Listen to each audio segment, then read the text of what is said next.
जय हिंद दोस्तों, स्वागत है आपका अपने चैनल में जिसका नाम है एग्ज़ाम शक्ति। तो जैसा कि हम लोग आज देख रहे हैं कि आज हम लोग अपनी नई पार्ट स्टार्ट कर रहे हैं जो कि मॉडर्न इंडियन हिस्ट्री की है। और जिन्होंने हमारा पहले का 2 पार्ट ना देखा हो तो हमारे डिस्क्रिप्शन लिंक में जाके देख सकते हैं, वहाँ पे दिया हुआ है। हम लोगों ने पहले 2 पार्ट में पहले एंशियंट और फिर मेडावल की क्वेश्चन किए हुए थे, और इसमें से हम लोग जो दूसरे पार्ट में जो मेडावल का जो क्वेश्चन 50-60 बच गया था, तो इस पार्ट में हम लोग उसको ले लिए हैं और फिर वहाँ से मॉडर्न स्टार्ट हुआ है।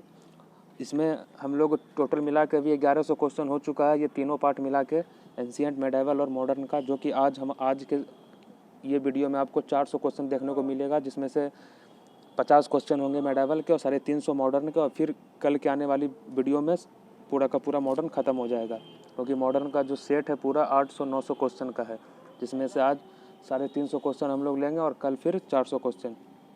तो आइए हम लोग स्टार्ट करते हैं आज के हमारे पहले क्वेश्चन से। और जिन्होंने हमारा 2 पार्ट ना देखा हो तो आप वहाँ जाके देख सकते हैं, वहाँ पे हमने 700 क्वेश्चन तक करवा रखे हैं, जिसमें से एंशियंट और मेडावल है। और अभी हम लोग इसमें से 50 क्वेश्चन और देखेंगे मेडावल का, जो कि शिवाजी से बिलोंग करता है। फिर उसके बाद मॉडर्न चालू हो जाएगा।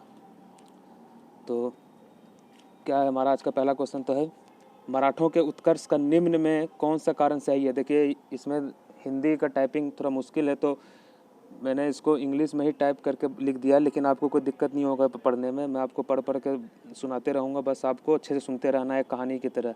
आपको कुछ नहीं करना है। पहले 2 पार्ट में भी हम लोगों ने ऐसे ही किया था। एंशियंट में तो इंग्लिश में होगा, लेकिन सेकंड पार्ट और थर्ड और फोर्थ पार्ट जो होगी इसी तरीके से होगी, और आपको इसी तरीके से पढ़िएगा तब अच्छे से समझ में आएगा आपको हिस्ट्री में। तो इसमें टेंशन लेने की बात नहीं है, मैं आपको पढ़ के सुनाते रहूँगा और ऐसे में कोई दिक्कत नहीं होगा।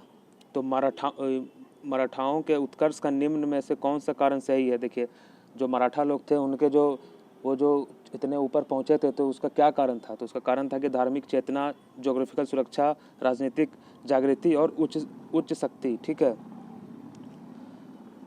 ये जो है ये चारों था उनमें, इसीलिए वो इतने उत्कर्ष पे गए थे। शिवाजी ने मुगल को किस युद्ध में हराया था। देखिए, शिवाजी जो थे मुगल काल हम लोगों ने पिछले पार्ट में देखा है बहुत सारा क्वेश्चन। तो शिवाजी ने मुगल को किस युद्ध में हराया था, बताइए किस युद्ध में हराया था। तो कि वो था सलहार का युद्ध था, जो कि 1659 में हुआ था। सलहार का युद्ध, उसमें शिवाजी ने मुगल को हराया था। ठीक है, और देखिए शिवाजी का जन्म हुआ था 1627 में हुआ था। शिवाजी ने 1674 में छत्रपति की उपाधि धारण की और 1680 में इनकी मृत्यु हो गई थी। ठीक है, तो इसमें आपको टेंशन लेने की बात नहीं है। तो शिवाजी मुगल को पूछ रहा है इसमें कि मुगल को शिवाजी ने कब हराया था। तो सिलहर के युद्ध में। ठीक है, सलहर के युद्ध में, जो कि 1659 में हुआ था। शिवाजी का जन्म कब हुआ और छत्रपति की उपाधि धारण की, बताइए। अभी हम लोगों ने देखा अभी शिवाजी का जन्म कब हुआ और छत्रपति की उपाधि धारण कब की थी। तो देखिए, इनका जन्म हुआ था 1627 में और 1674 में इन्होंने उपाधि धारण की और 1680 में इनकी मौत हो गई थी। ठीक है, वह कौन सेना नायक था जिससे बीजापुर के सुल्तान ने 1659 में शिवाजी को दबाने के लिए भेजा था, बताइए कौन था वो। तो वो था अफजल खान। शिवाजी मुगलों की कैद से भागने के समय कौन से नगर में बंदी बने हुए थे। देखिए, इसको जो था, जो औरंगजेब था ना, इसको बंदी बना लिया था शिवाजी को। ठीक है, और कहाँ पे बंदी बना के रख लिया था, वो रख लिया था आगरा में, बंदी बना के रख लिया था औरंगजेब ने। तो शिवाजी को औरंगजेब ने आगरा में 1666 में कैद कर दिया था। ठीक है, फिर वहाँ से वो भागने में फिर सफल हो गए थे। तो औरंगजेब ने शिवाजी को कैद कर दिया था 1666 में। कहाँ पे, आगरा में। शिवाजी की राजधानी कहाँ पर थी। ये देखिए, शिवाजी की राजधानी पूछ रहा है, ये बहुत इंपॉर्टेंट है कि जब उसका राज्याभिषेक हुआ 1674 में, तो पूछ रहा है कि उसी टाइम ये अपनी राजधानी घोषित किए थे। तो इनकी राजधानी कहाँ थी, रायगढ़। शिवाजी के गुरु कौन थे, बताइए कौन थे गुरु शिवाजी के। तो शिवाजी के गुरु थे रामदास। देखिए, एक अष्टदिग्गज आपने पढ़ा होगा विजयनगर साम्राज्य में, कृष्णदेव राय का था वो अष्टदिग्गज, और इनका था अष्टप्रधान। ठीक है, जो कि हम लोगों ने पिछले वीडियो में ये सारे क्वेश्चन देखे हैं। तो अष्टप्रधान नाम की मंत्रिपरिषद किसकी थी, बताइए। अष्टप्रधान पूछ रहा है, तो विजयनगर का अष्टदिग्गज था कृष्णदेव राय के टाइम। तो ये मराठा प्रशासन का है, जो कि शिवाजी के अंडर था। देखिए, शिवाजी के अष्टप्रधान में थे बताइए कौन थे शिवाजी के अष्टप्रधान में से, चारों में से? देखिए चारों थे, वो चारों का हम लोग नाम लिख दिया है, मजुमदार, दावीर, वकीनीस और सुरनीरा। ठीक है। शिवाजी के समय सरनोबत के पद किससे संबंध था? बताइए सरनोबत का जो पद था वो किससे संबंध था? वित्तीय से, न्यायिक से, स्थानीय से या सैन्य से? मतलब सैन्य की सुरक्षा से तो ये था, न्यायिक से सुरक्षा ये था सरनोबत का पद, जो उनके अष्टप्रधान में जो थे। शिवाजी के अष्टप्रधान का जो मेंबर विदेश मामलों की देखरेख करता था वो था, बताइए कौन था वो? तो देखिए जो विदेश मामलों की जो देखरेख करता था, फॉरेन, जैसे आज के ज़माने में फॉरेन मिनिस्टर हैं जो विदेश के मामलों में देखरेख करते थे, तो उस टाइम को सुमंत बोला जाता है। क्या बोला जाता था? सुमंत। शिवाजी के काल में फॉरेन मिनिस्टर को कहा जाता था, देखिए क्या कहा जाता था फॉरेन मिनिस्टर को? तो इसको कहा जाता था सुमंत कहा जाता था। संभाजी के बाद मराठा शासन को इनमें से किसने सरल और कारगर बनाया? बताइए संभाजी के बाद पूछ रहा है। बताइए संभाजी के बाद, जो संभाजी थे ये शिवाजी के पुत्र थे, सबसे बड़े बेटे। तो संभाजी के बाद मराठा शासन को इनमें से किसने सरल और कारगर बनाया था? तो कौन थे? वो थे बालाजी विश्वनाथ। ठीक है।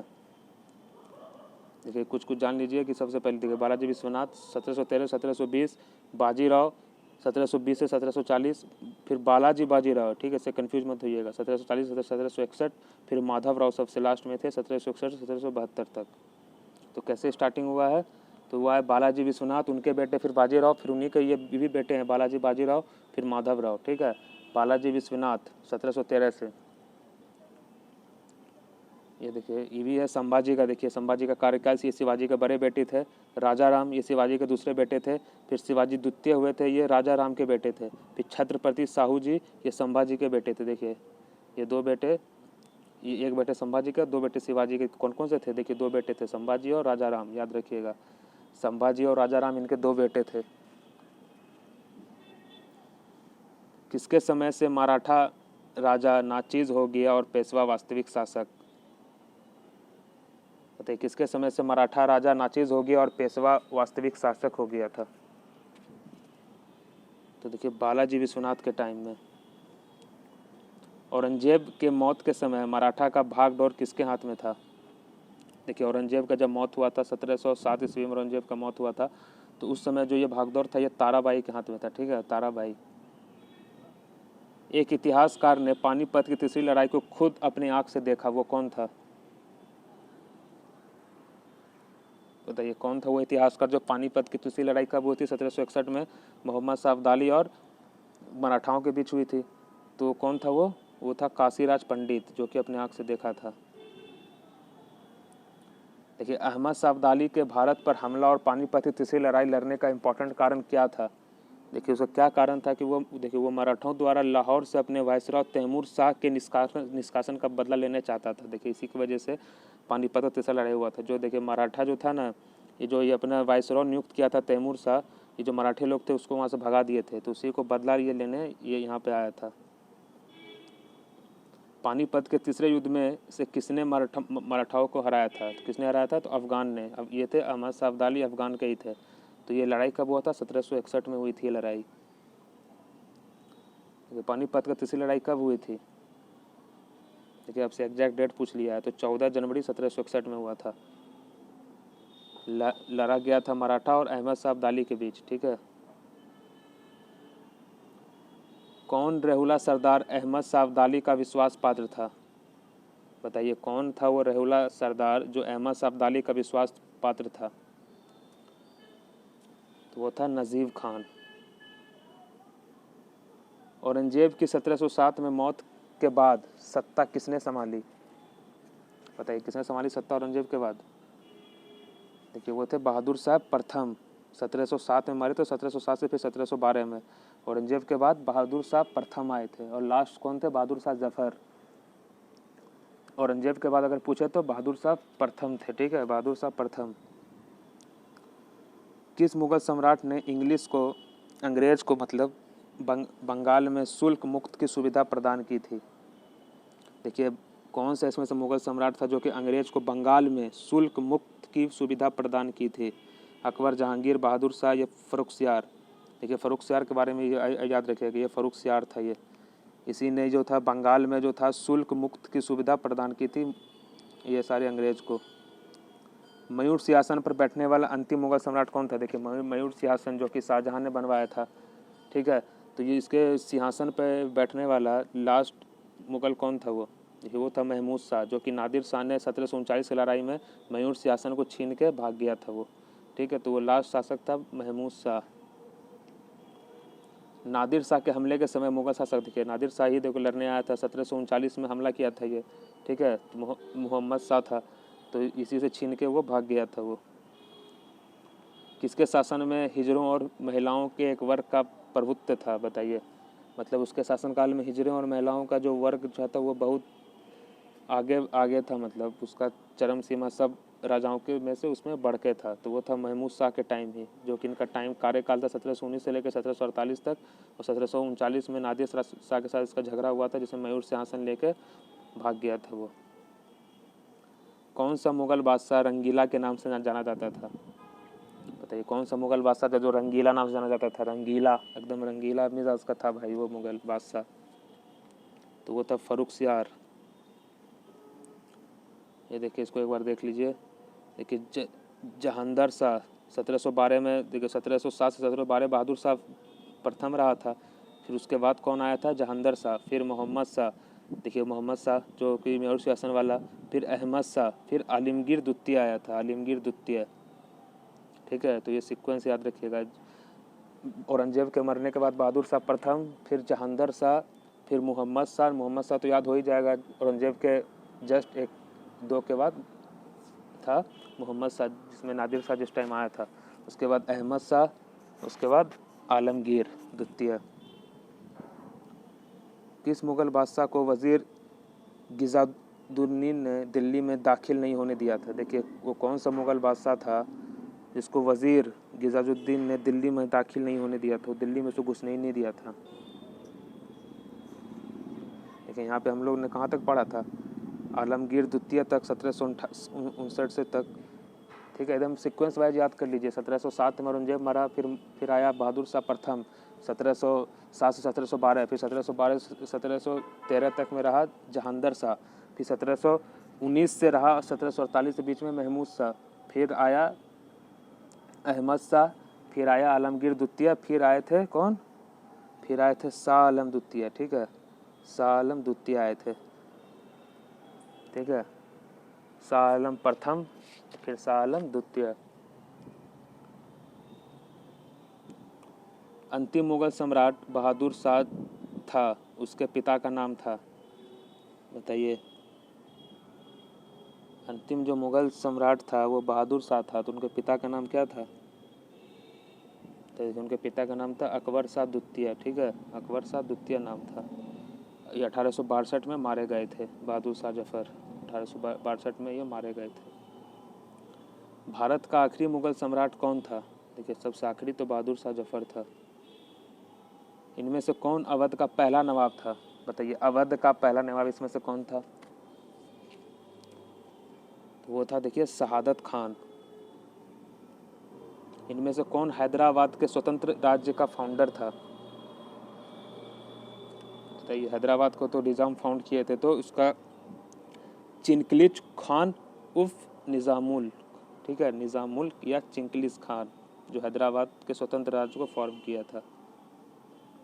इनमें से किसने दिल्ली में खगोलीय वेधशाला, जैसे जंतर मंतर कहते हैं, बनवाई थी? देखिए दिल्ली में जो जंतर मंतर है वो खगोलीय वेधशाला है, तो किसने बनवाई थी? ये बनवाई थी जयसिंह द्वितीय ने। और ये 3 जगह और बनवाए थे जंतर मंतर। उसके अलावा ये जयपुर, उज्जैन और वाराणसी। देखिए ये क्वेश्चन पूछता है, मैं भी बनवाई थी, कि जो सवाई जैन सिंह जी हैं वो 4 जंतर मंतर बनवाए थे। ये और जंतर मंतर था क्या? ये था एक खगोलीय वेधशाला था ये। तो ये कहाँ बनवाए थे? जयपुर में बनवाए थे, जहाँ पर इनका ये राजस्थान के राजा थे, तो जयपुर में ही बनवाए थे। उसके बाद उज्जैन में बनवाए थे, उसके बाद बनारस में बनवाए थे, उसके बाद दिल्ली में जंतर मंतर। 1773 में जिज मोहम्मद शाही बुक, जो नक्षत्र ज्ञान से बिलोंग है, क्रेटर है। देखिए नक्षत्र ज्ञान, देखिए ये जंतर मंतर बनवाए थे उसी के लिए। देखिए वेधशाला है ये, खगोलीय वेधशाला, तो किनमें इसको रुचि होगा? जिज मोहम्मद शाही बुक, जो नक्षत्र ज्ञान के बारे में बताता था। देखिए नक्षत्र के बारे में तो ये जयपुर के सवाई जयसिंह को ही ये लिखे थे ये बुक। अब देखिए यहाँ से मॉडर्न इंडिया हिस्ट्री अब शुरुआत होगा हमारा, ये रहा, जिसमें से हम लोग टोटल 800 प्लस क्वेश्चन लेंगे मॉडर्न इंडियन हिस्ट्री की। ठीक है, हम लोगों ने पीछे भी 735 क्वेश्चन देखी है मेडाइवल और एंशिएंट में, और आगे 800 क्वेश्चन, मतलब 1500 क्वेश्चन में हम लोग का पूरा हिस्ट्री ख़त्म हो जाएगा। ठीक है, तो आइए हम लोग स्टार्ट करते हैं हमारे मॉडर्न से। देखिए वास्को डी गामा कालीकट पर किस वर्ष में आया, इसे सबको पता होगा कि वास्को डी गामा कालीकट पर किस वर्ष में आया था, तो बहुत इजी क्वेश्चन है। तो देखिए ये आया था 1498 AD में, और इसका स्वागत किया था कालीकट के राजा जयमुरीन ने। ठीक है, एकदम बस देखते जाइए, सुनते जाइए, आपको याद हो जाएगा। देखिए इनमें से कौन, अब देखिए आया वो तो अब भाई ये ब्लू वाटर पॉलिसी लेते आया था। ठीक है, तो ब्लू वाटर पॉलिसी का संबंध कौन से है, तो अल्मीडा से है, अल्बुकर्क से है, डुप्ले से, रॉबर्ट क्लाइव से है। देखिए ब्लू वाटर पॉलिसी, ठीक है, कौन लाया था ये, तो ये लाया था अल्मीडा का था ये ब्लू वाटर पॉलिसी। मध्यकाल में सबसे पहले भारत में व्यापार संबंध स्थापित करने वाले थे, तो कौन थे, ये चारों में से पुर्तगाली उपनिवेश का, देखिए यहाँ क्वेश्चन को समझिएगा, यहाँ पूछ रहा है पुर्तगाली उपनिवेश का पहला वायसराय पूछ रहा है भारत का में कौन था। ठीक है, पहला उपनिवेश का, अगर आपको जो बोलेगा इसका रियल संस्थापक कौन था तो वो नहीं, यहाँ पूछ रहा है उपनिवेश का पहला वायसराय कौन था, तो वो था अल्मीडा। ठीक है, अभी आगे आपको पता चल जाएगा क्या था। किसने वास्को डी गामा का कालीकट पर स्वागत किया था, देखिए बताए थे अभी, तो किस कौन थे, वो जयमुरीन थे जो कि वास्को डी गामा का कालीकट पर स्वागत किए थे ये। ठीक है, देखिए कुछ कुछ चीज़ें हैं जो कि वास्को डी गामा के बारे में जान लीजिए, और कुछ कुछ देखिए वास्को डी गामा जो था ये पुर्तगाली था। ठीक है, ये कहाँ का खोज किया था, ये भारत का जो समुद्री मार्ग है वहाँ का खोज किया था ये। देखिए स्पेन जो था, स्पेन का यात्री था कोलंबस, और ये खोज किया था अमेरिका का। ठीक है, और देखिए ब्रिटेन का था टिम कुक, जो कि ऑस्ट्रेलिया का कैप्टन कुक, जो कि ऑस्ट्रेलिया का खोज किया था। ठीक है, और हॉलैंड का था तस्मान, जो कि न्यूजीलैंड का खोज किया था, और फिर अभी जो प्रेजेंट में तस्मानिया है उसका खोज किया था। तो कैसे क्या क्या है, वास्को डी गामा पुर्तगाली था, ये खोज किया था किसका, इंडिया का समुद्री मार्ग का। फिर कोलंबस जो है स्पेन था, स्पेन का था ये खोज किया था कहाँ, अमेरिका के मार्ग का। फिर ब्रिटेन का कौन था, कैप्टन कुक। देखिए कैप्टन कुक, भाई कैप्टन है तो सबसे ज़्यादा आपने हम देखा होगा, हम लोग ने वर्ल्ड कप जीता है ऑस्ट्रेलिया के कैप्टन ने, तो कैप्टन कुक से आप याद रखिएगा इस तरीके से। तो ऑस्ट्रेलिया और हॉलैंड के थे तस्मान, जो कि तस्मानिया का प्रेजेंट अभी खोजे हुए हैं, और न्यूजीलैंड के मार्ग के खोजे थे ये। भारत में पुर्तगाली शक्ति का वास्तविक, देखिए अभी आप क्या पूछ रहा है, भारत में पुर्तगाली शक्ति का वास्तविक, देखिए यहाँ वास्तविक लग गया ना, वहाँ पर क्या था उपनिवेश, तो उसमें आपको अल्मीडा मारना है, लेकिन आपसे पूछेगा वास्तविक संस्थापक कौन था, तो वो था अल्बुकर्क, जो कि 1509 से 1515 तक रहा था, ये वास्तविक था।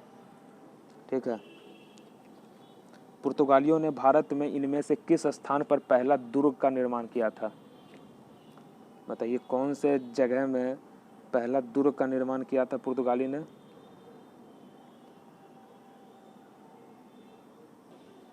बताइए कहाँ करेगा निर्माण, तो देखिए ये उतरा था कालीकट में, कोच्चिन में, तो कोच्चिन में ही करेगा।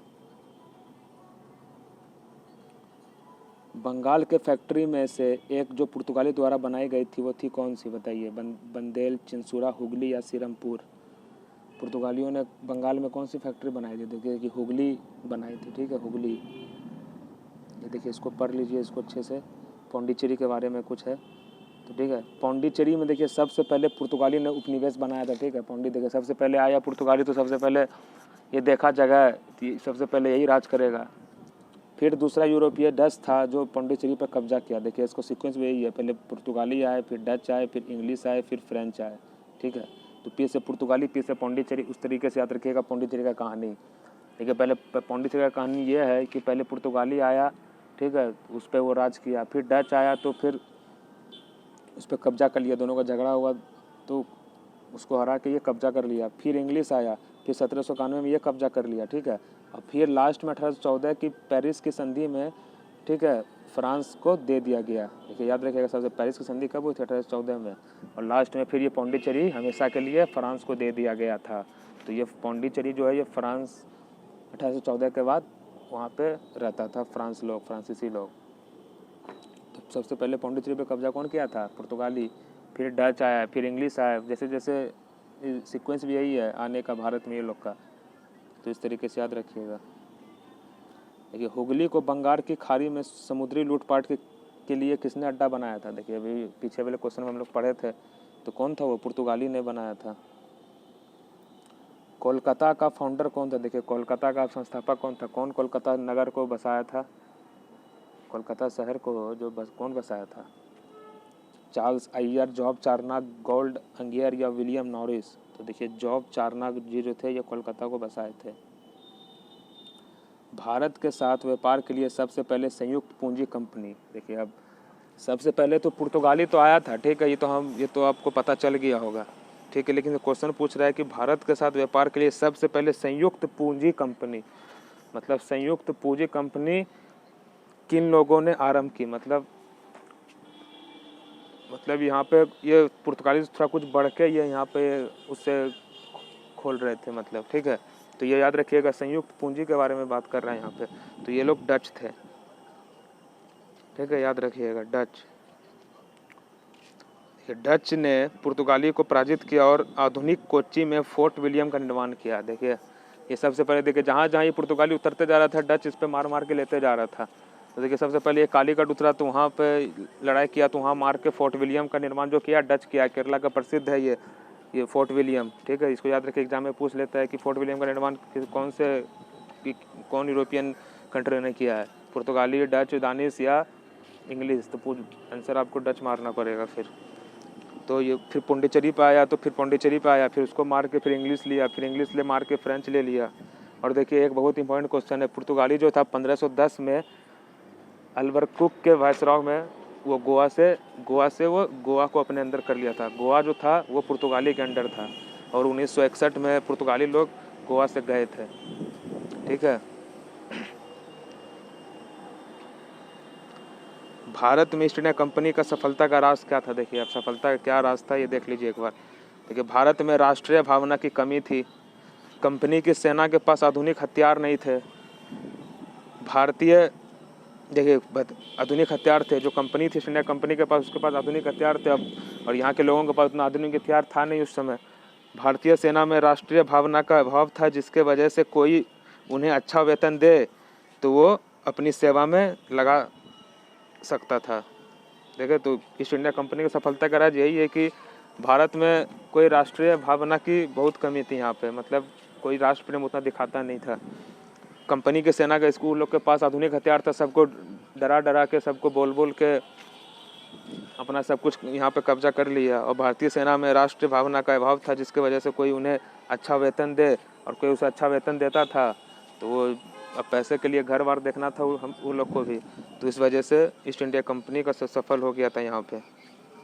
इनमें से किस ब्रिटिश कंपनी को भारत में व्यापार करने का पहला अधिकार प्राप्त मिला हुआ था? बता। देखिए, ईस्ट इंडिया कंपनी तो सब मालूम है सबको कि आया था, लेकिन उससे पहले भी एक कंपनी आ चुका था, ठीक है। इनमें से किस ब्रिटिश कंपनी को, वो ईस्ट इंडिया कंपनी तरफ से नहीं आया था, ये कोई ऐसे ही कंपनी था, ब्रिटिश कंपनी था, तो भारत में व्यापार करने का पहला अधिकार प्राप्त मिला हुआ था। देखिए, वो लीवेंट कंपनी था, ठीक है, लीवेंट कंपनी, जो कि 1593 में आया था, और 1602 में अंग्रेज लोग आए थे, ईस्ट इंडिया कंपनी की स्थापना की थी, हुई थी 1600 ईस्वी में, ठीक है। अब भारत में आके 1611 में इन्होंने मसूलीपट्टनम में एक अस्थाई फैक्ट्री का निर्माण किया था, मतलब वो अस्थाई फैक्ट्री नहीं था। और इन्होंने जो पूछेगा आपसे अस्थाई फैक्ट्री मतलब जो अच्छे तरीके से निर्माण हो चुका था, तो वो 1613 में सूरत में किया गया था, अंग्रेज जो थे।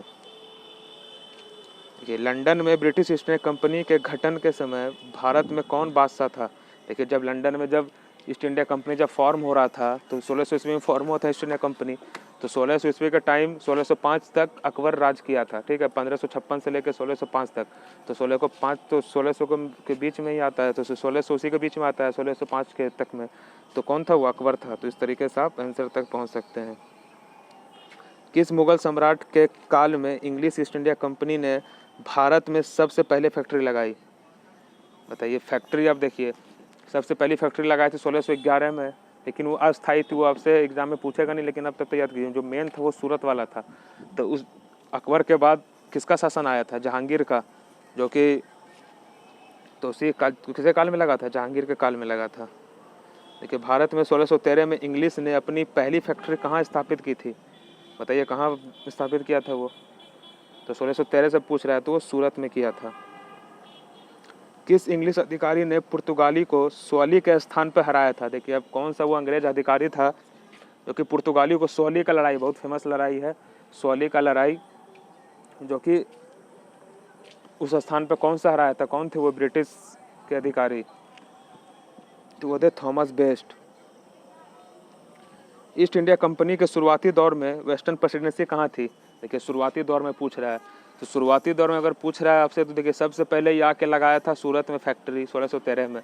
तो ये सूरत किस साइड है? गुजरात में है, तो वेस्टर्न साइड है। तो ये जो अपना वेस्टर्न प्रेसिडेंसी भी है ये उधर ही लगाया था, सूरत में ही, ठीक है। तो सूरत में।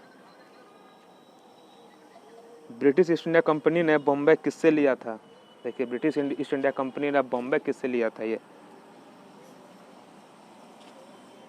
देखिए जो पहले आया था पुर्तगाली तो सबसे ले लेकर रखा था, तो फिर उसको बाद में मार पीट के सब छीना था, तो पुर्तगाली से लिया था बम्बई। ईस्ट इंडिया कंपनी के किस गवर्नर को औरंगजेब द्वारा भारत से निष्कासित किया गया? देखिए ईस्ट इंडिया कंपनी के किस गवर्नर को औरंगजेब द्वारा भारत से निष्कासित किया गया था? तो कौन था वो बताइए?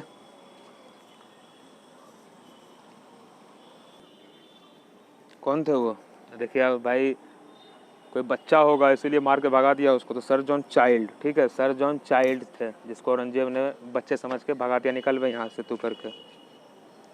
कर्नाटक का युद्ध किन किन के बीच लड़ा गया? देखिए कर्नाटक युद्ध बहुत फेमस युद्ध था, तो पूछ रहा है कि कर्नाटक युद्ध किन किन के बीच लड़ा गया था? तो देखिए ये जो लड़ा गया था इंग्लिश और फ्रेंच के बीच में, ठीक है, इंग्लिश और फ्रेंच के बीच में लड़ा गया था।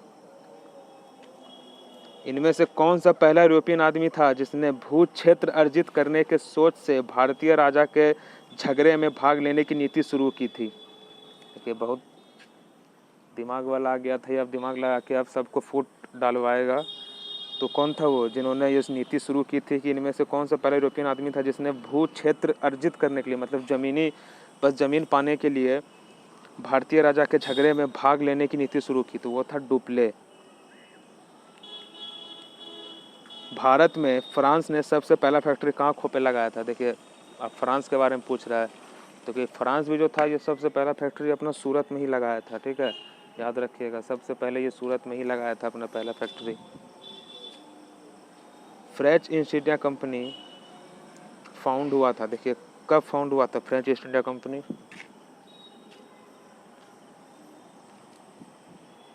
देखिए ये हुआ था लुई 14 के काल में, ठीक है, लुई 14 के काल में ये फाउंड हुआ था।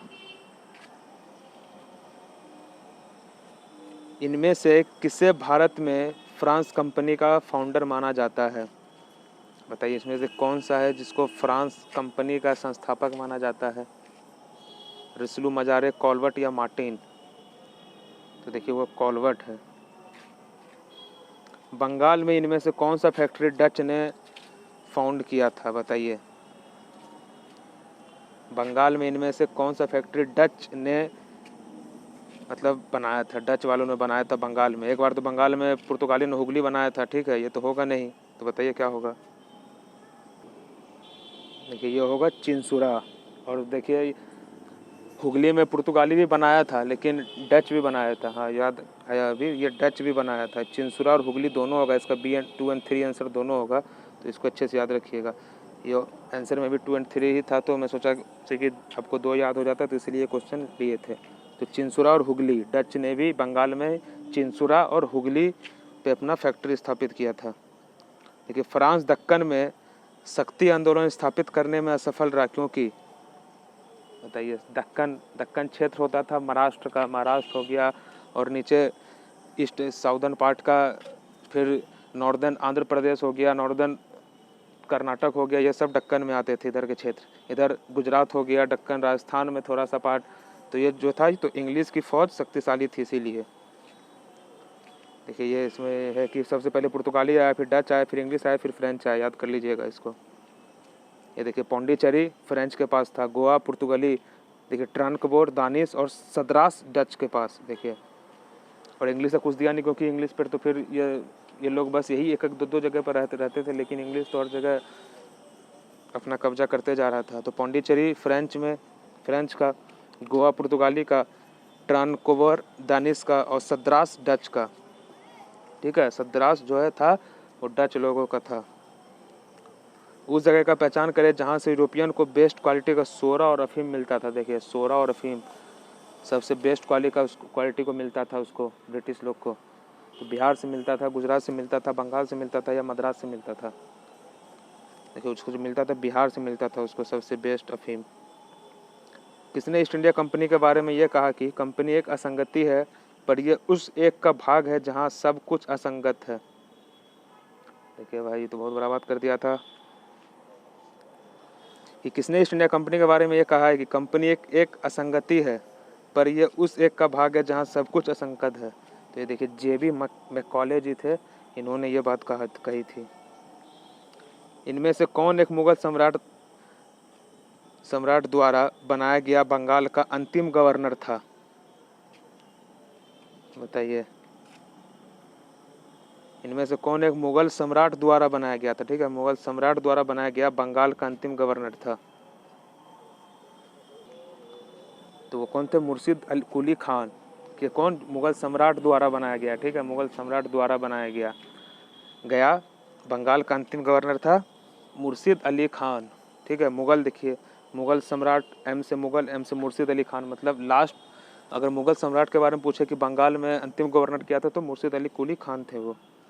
इनमें से कौन सा युद्ध था जिसने भारत में ब्रिटिश प्रभुत्व को स्टार्ट किया? देखिए, यहाँ को क्वेश्चन पूछ समझिएगा। यहाँ पूछ रहा है आपको, भारत में ब्रिटिश प्रभुत्व को स्टार्ट किया, मतलब स्टार्ट किया, शुरुआत किया।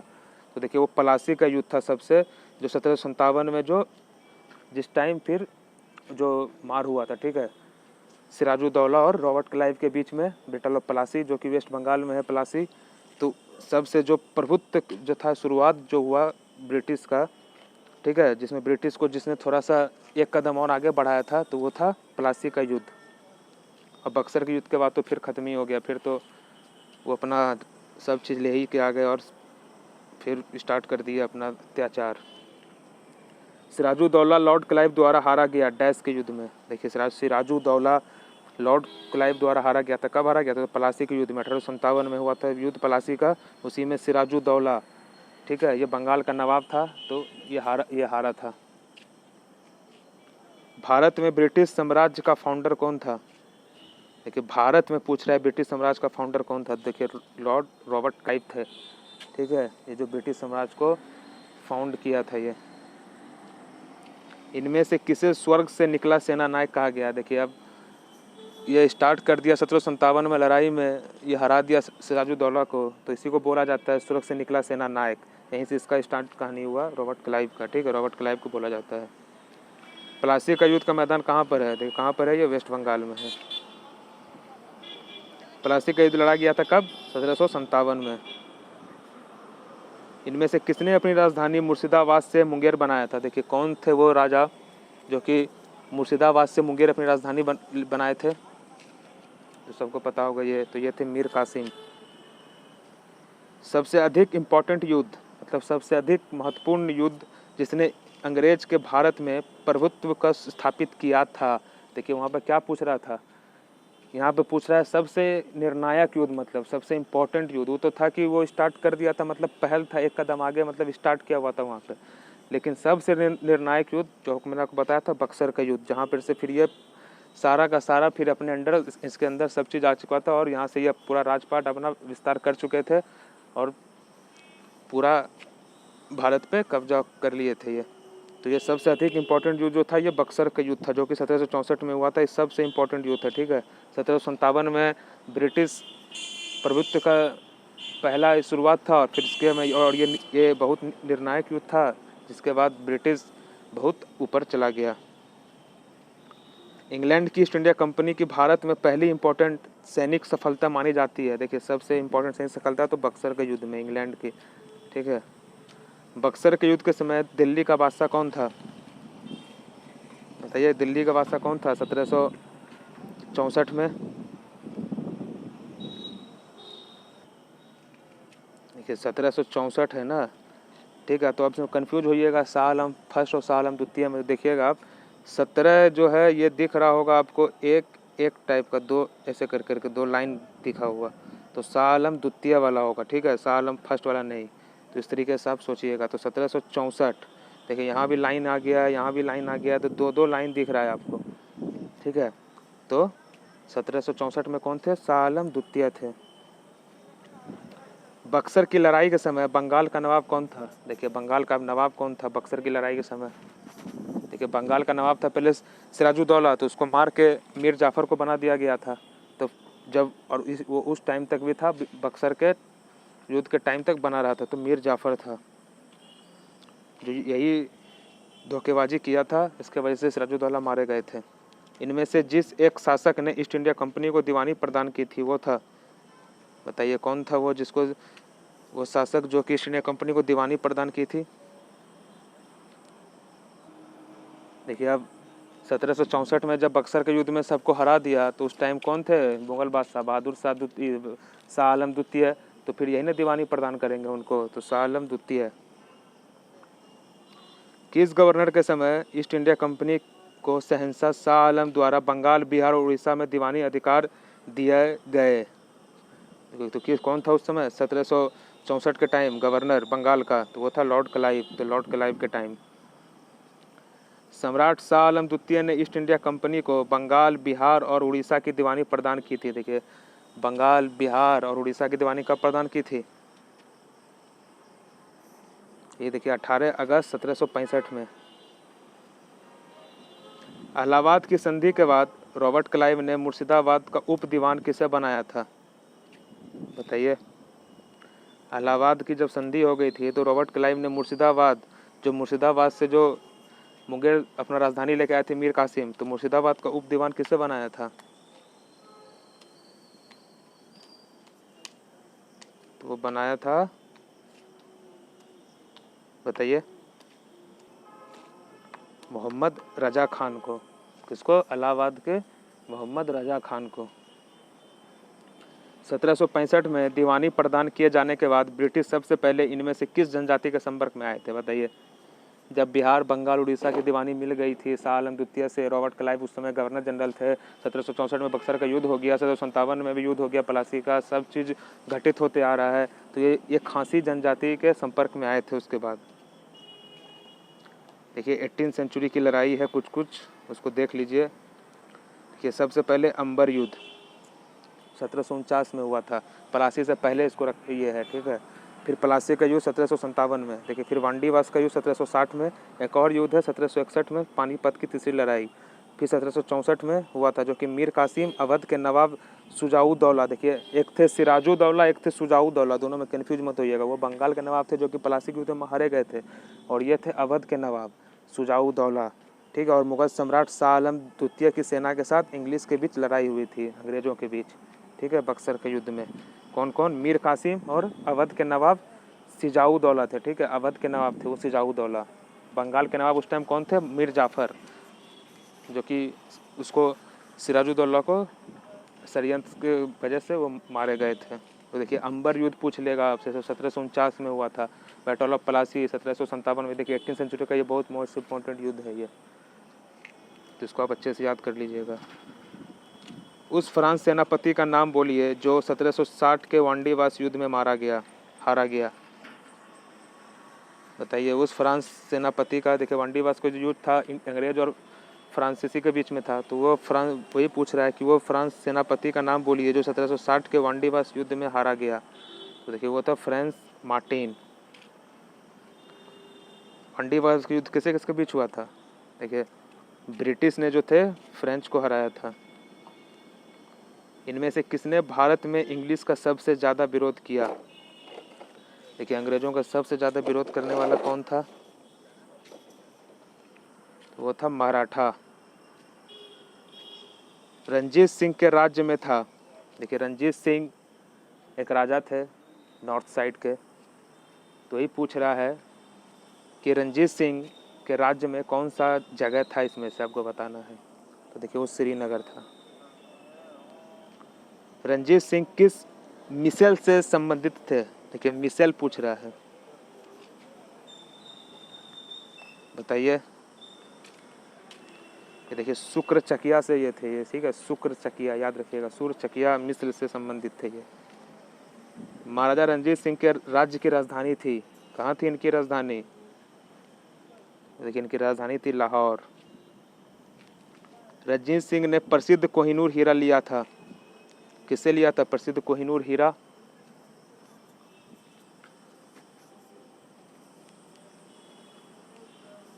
तो ये लिया था शाह सूजा से।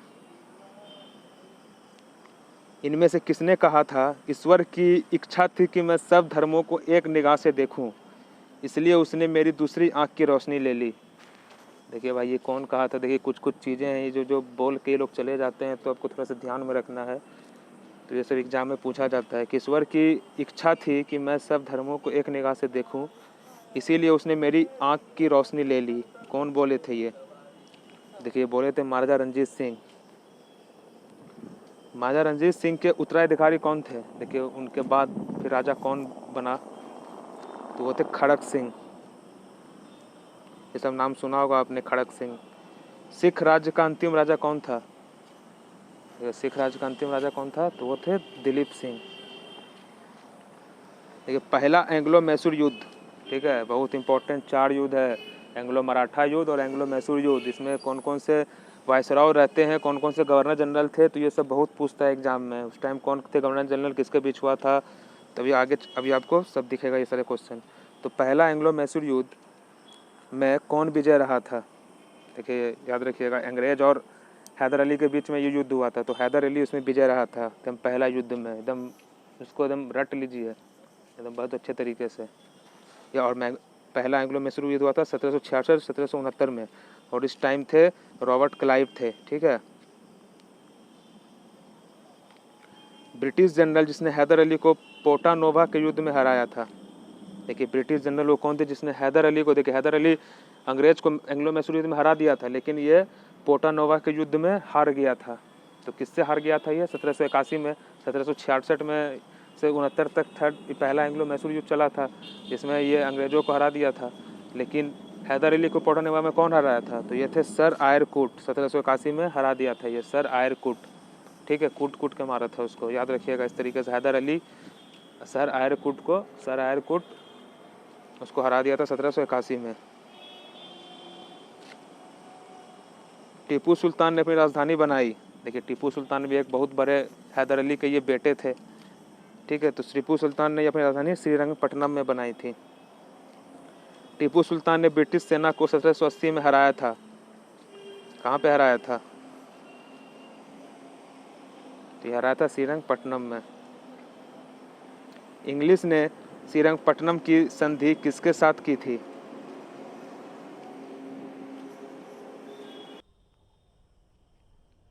तो ये किसके साथ हुई थी संधि? तो ये हुई थी टीपू सुल्तान के साथ। टीपू सुल्तान इंग्लिश के साथ युद्ध में कब मारे गए? देखिए अंग्रेजों के साथ टीपू सुल्तान मारे गए थे चौथे एंग्लो मैसूर युद्ध में, जो कि 1799 में हुआ था और लॉर्ड वेलेजली का टाइम हुआ था। तो 1799 में हुआ था, ठीक है। और लॉर्ड वेलेजली उस टाइम थे बंगाल के गवर्नर जनरल, ठीक है।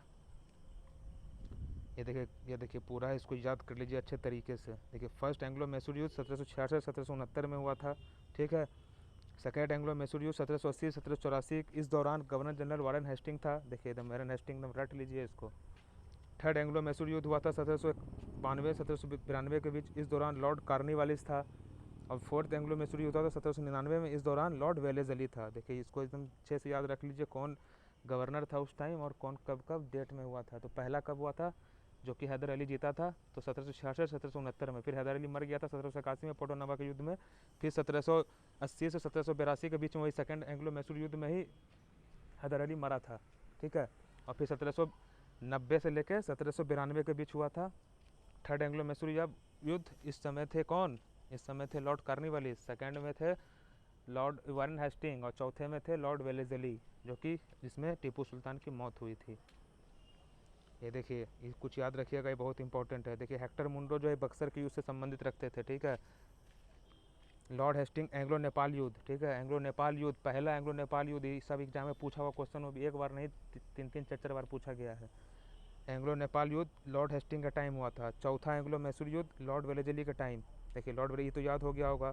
और देखिए फर्स्ट और ये 3 मराठा युद्ध भी है। 4 एंग्लो मैसूर के बाद 3 मराठा युद्ध याद रखिएगा। उसके साथ कौन कौन इसके गवर्नर जनरल थे वो भी याद रखिएगा। देखिए वैरन हेस्टिंग का टाइम कौन कौन सा हुआ था। दूसरा एंग्लो मैसूर युद्ध हुआ था, पहला एंग्लो नेपाल युद्ध हुआ था, और पहला जो हुआ था वो हुआ था फर्स्ट एंग्लो मराठा युद्ध हुआ था, ठीक है। और तीसरा मराठा युद्ध हुआ था लॉर्ड हेस्टिंग का टाइम, ठीक है। ये वैरन हेस्टिंग है, ये लॉर्ड हेस्टिंग है, याद रखिए कभी ये वो हेस्टिंग नहीं है, ये दूसरे हेस्टिंग थे। तो क्वेश्चन में आपको लॉर्ड हेस्टिंग देगा हमेशा, वैरन हेस्टिंग देगा तो वो आपसे फर्स्ट एंग्लो मराठा युद्ध के बारे में पूछेगा तब देगा। तो अगर कंफ्यूज नहीं होना है आपको, ऑप्शन में कभी कभी दोनों भी रहेगा, वैरन हेस्टिंग और लॉर्ड हेस्टिंग दोनों। पूछ देगा कि अब थर्ड एंग्लो मराठा युद्ध में कौन था, वैरन हेस्टिंग भी ऑप्शन में है, लॉर्ड हेस्टिंग भी है, तो आपको लॉर्ड हेस्टिंग मारना है। तो ये सब अच्छे से याद रखिएगा, और ये एग्जाम में पूछा भी है। तो हेक्टर मुंडो जो है ये बक्सर के युद्ध से संबंध रखते थे, ठीक है। एंग्लो नेपाल युद्ध Warren Hastings, Wellesley fourth Anglo Mysore युद्ध, फर्स्ट एंग्लो मराठा वार युद्ध Warren Hastings, second Anglo Maratha युद्ध Lord Wellesley, third Anglo Maratha युद्ध लॉर्ड हेस्टिंग, ठीक है। वैरन हेस्टिंग बंगाल का पहला गवर्नर जनरल था, ठीक है, सही बात है। ये बंगाल का पहला गवर्नर जनरल था, क्योंकि पहले उस समय रॉबर्ट क्लाइव तक बंगाल का गवर्नर सिर्फ होता था, लेकिन जब वैरन हेस्टिंग को नियुक्त किया गया था तो बंगाल का गवर्नर जनरल के तौर पर नियुक्त किया गया था।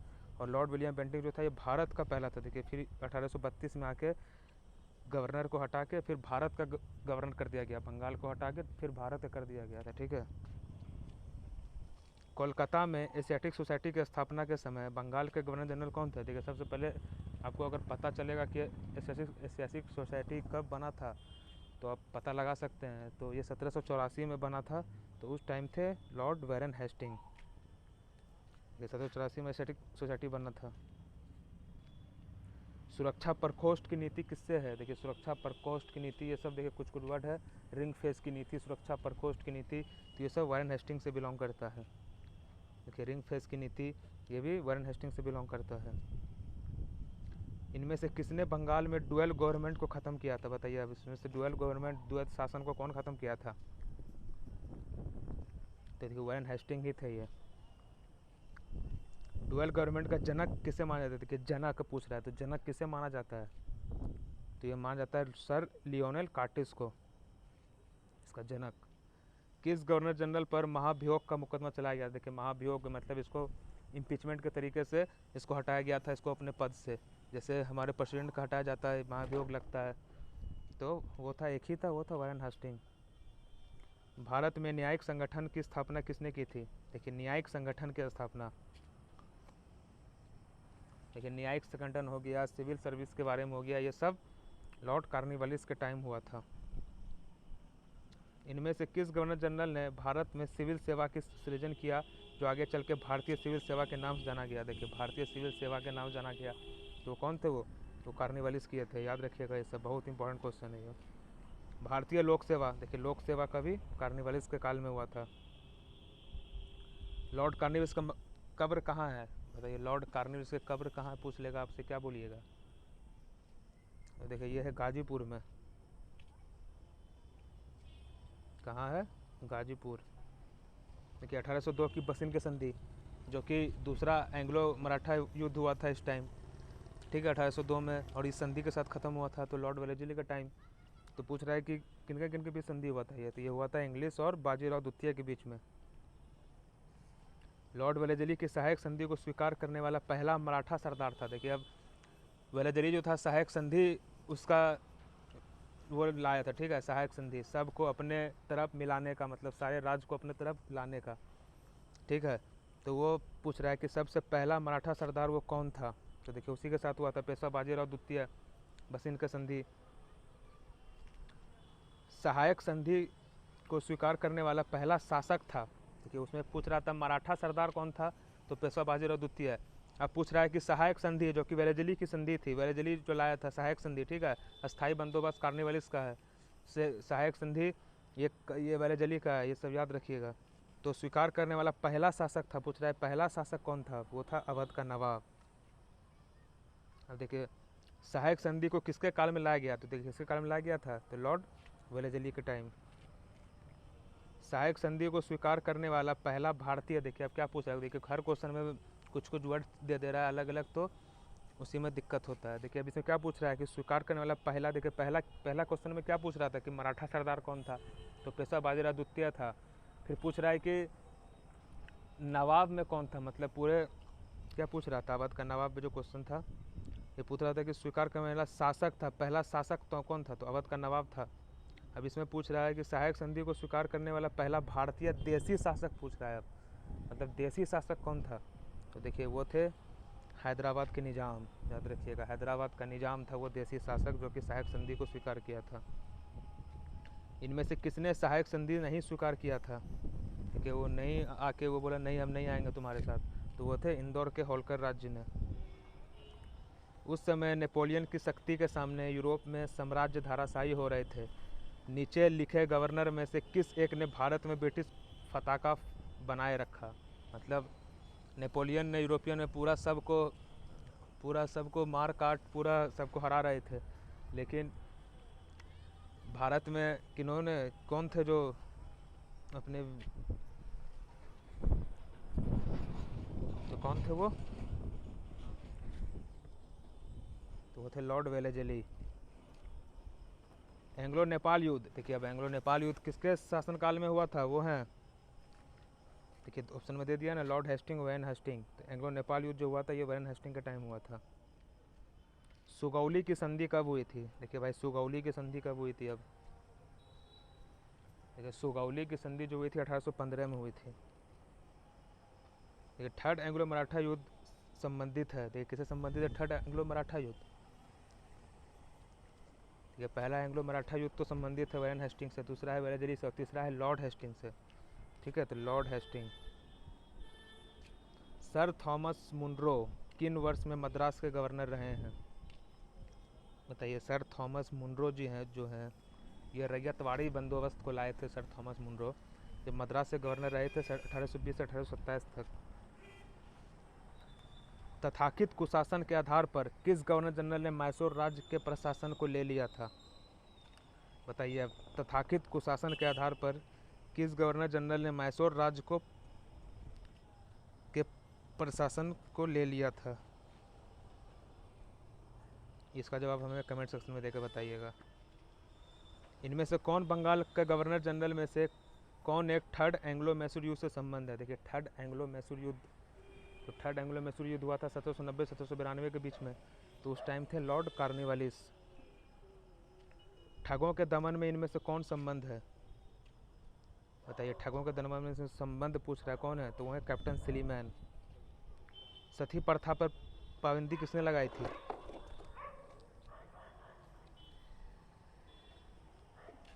ये कौन लगाया था पाबंदी, तो विलियम बेंटिंक थे। विलियम बेंटिंक द्वारा सती प्रथा किस वर्ष खत्म किया गया, बताइए किस वर्ष खत्म किया गया था, तो 1829 में।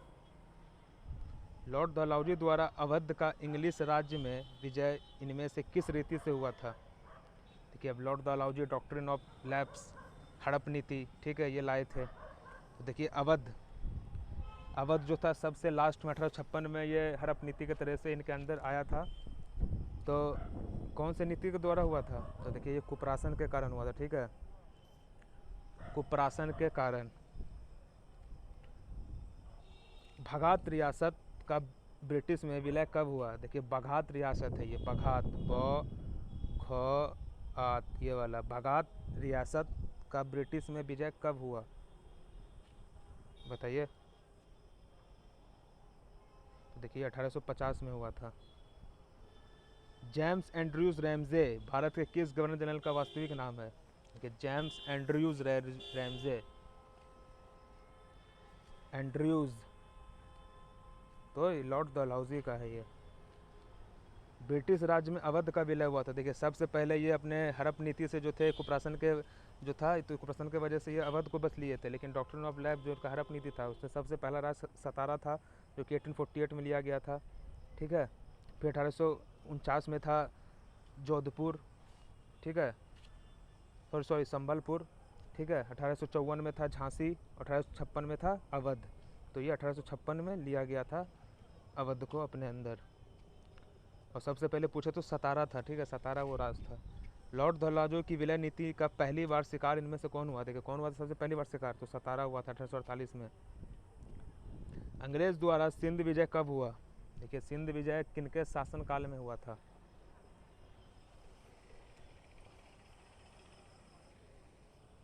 देखिए ये हुआ था लॉर्ड एलनबरो के समय में, ठीक है, लॉर्ड एलनबरो के समय में सिंध विजय हुआ था। सिंध पर ब्रिटिश ने कब्जा किया कब? तो देखिए 1843 में सिंध पर ब्रिटिश ने कब्जा किया था लॉर्ड एलनबरो के टाइम। भारत में पहला रेलवे लाइन किस ब्रिटिश गवर्नर के समय लाई गई थी? कब लाई गई थी? लॉर्ड डलहौजी के टाइम। कब? 1853 में। कहाँ से कहाँ तक? मुंबई से ठाणे के बीच में चली थी, 32 किलोमीटर। तो यह याद रखिएगा। ये किस कंपनी ने सबसे पहले भारत में रेल यात्रा स्टार्ट की? तो देखिए अब रेल यात्रा स्टार्ट हुआ डलहौजी के टाइम 1853 में, तो भाई वहाँ से कोई रेल कंपनी होगी, तो कौन सी रेल कंपनी थी वो? तो वो थी great Indian peninsula railway. British भारतीय राज क्षेत्र का अंतिम प्रमुख विस्तार हुआ, बताइए किस पे अंतिम प्रमुख विस्तार हुआ था?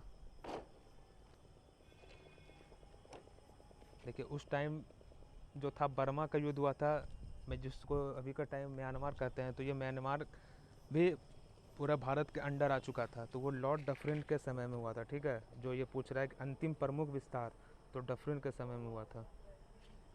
पब्लिक वर्क डिपार्टमेंट को 1845-1885 के दौरान स्वरूप देने वाले थे, तो देखिए इनके बीच कौन था? 1855 का टाइम। आपको अगर पता होगा तो आंसर तक पहुंच जाइएगा। 1853 में रेल यात्रा फाउंड हुआ था, तो लॉर्ड डलहौजी।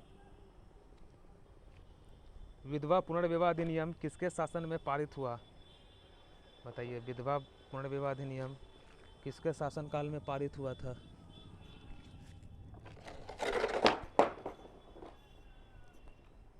तो देखिए ये हुआ था लॉर्ड कैनिंग के टाइम में। 1 नवंबर 1858 को महारानी विक्टोरिया का घोषणा पत्र इलाहाबाद में पढ़कर सुनाया था। देखिए 1 नवंबर जब 1857 का विद्रोह जब हुआ था ना, उसके बाद का ये वहाँ से फिर महारानी विक्टोरिया जी ने एक लेटर भेजा था यहाँ पे, तब पूछ रहा है। तो अभी आगे हम लोग देखेंगे 1857 की क्रांति भी देखेंगे। तो ये पूरा गवर्नर जनरल का पार्ट है, तो ये इसमें ख़त्म कर लेते हैं। तो वो लॉर्ड कैनिंग थे। इनमें से कौन एक भारत का पहला वायसरॉय था? देखिए पहला वायसरॉय भारत का, तो वो थे लॉर्ड कैनिंग। अपने पुत्र के स्थान पर दूसरे उत्तराधिकारी को गोद लेने का अधिकार तो फिर से स्थापित किया था, बताइए। तो देखिए 1858 के जो महारानी विक्टोरिया के जो घोषणा पत्र आई थी, जो इलाहाबाद से पढ़ के सुना रहे थे, तो उसी में ये दिया गया हुआ था। महारानी विक्टोरिया को भारत की सामग्री नियुक्त किया गया। देखिए भारत की सामग्री नियुक्त कब किया गया? महारानी विक्टोरिया को नियुक्त किया गया था 1877 में। किस गवर्नर जनरल ने भारत में दास प्रथा को खत्म किया था? देखिए दास प्रथा को खत्म, सती प्रथा नहीं, सती प्रथा तो विलियम बेंटिंग खत्म किया था। यहाँ पूछ रहा है दास प्रथा। दास प्रथा खत्म किया था लॉर्ड एलनबरो ने। कौन? लॉर्ड एलनबरो ने, जो कि सिंध की विजय भी करवाई थी 1843 में। स्थायी बंदोबस्त, ये देखिए अब स्थायी बंदोबस्त, सहायक संधि वेलेजली स्थायी बंदोबस्त किस काल में शुरू हुआ? तो लॉर्ड कर्नवालिस के काल में। पेशवाशिप को कब खत्म किया गया? बताइए पेशवाशिप जो ये टाइटल था, तो ये कब ख़त्म किया गया था? ये 1818 में ख़त्म किया गया था। इनमें से कौन चतुराई निष्क्रियता के नीति से साथ जुड़ा है? देखिए चतुराई निष्क्रियता, ठीक है, चतुराई निष्क्रियता के नीति के साथ जुड़ा हुआ है ये। तो देखिए ये है John Lawrence, sir John Lawrence. Bharat में इंग्लिश के समय पहली बार जनगणना हुई थी। देखिए पहली बार जनगणना किसके काल में हुई थी? और अस्थाई जनगणना हुई थी लॉर्ड रिपन के काल में 1881 में। 1873 में हुआ था लॉर्ड मायो के काल में, जो कि ये अस्थाई जनगणना थी, लेकिन पहली बार थी। देखिए किस वायसरॉय की हत्या अंडमान निकोबार आइलैंड में एक पंडित अपराधी द्वारा की गई थी? दंडित अपराधी द्वारा। देखिए ये इकलौता वायसरॉय था जो मारा गया था अंडमान निकोबार में अपने कार्यकाल के दौरान, तो ये था लॉर्ड मायो। अफगानिस्तान के प्रति एक जोश भरी फॉरवर्ड नीति का अनुसरण करने वाला गवर्नर जनरल था। देखिए इसके टाइम में सेकेंड एंग्लो अफगान युद्ध हुआ था, तो ठीक है, तो वो थे लिटन के टाइम में। बहुत इंपॉर्टेंट क्वेश्चन है इस बार के एक बिहार दरोगा एग्ज़ाम में पूछा गया है और बहुत सारा क्वेश्चन पूछा गया था।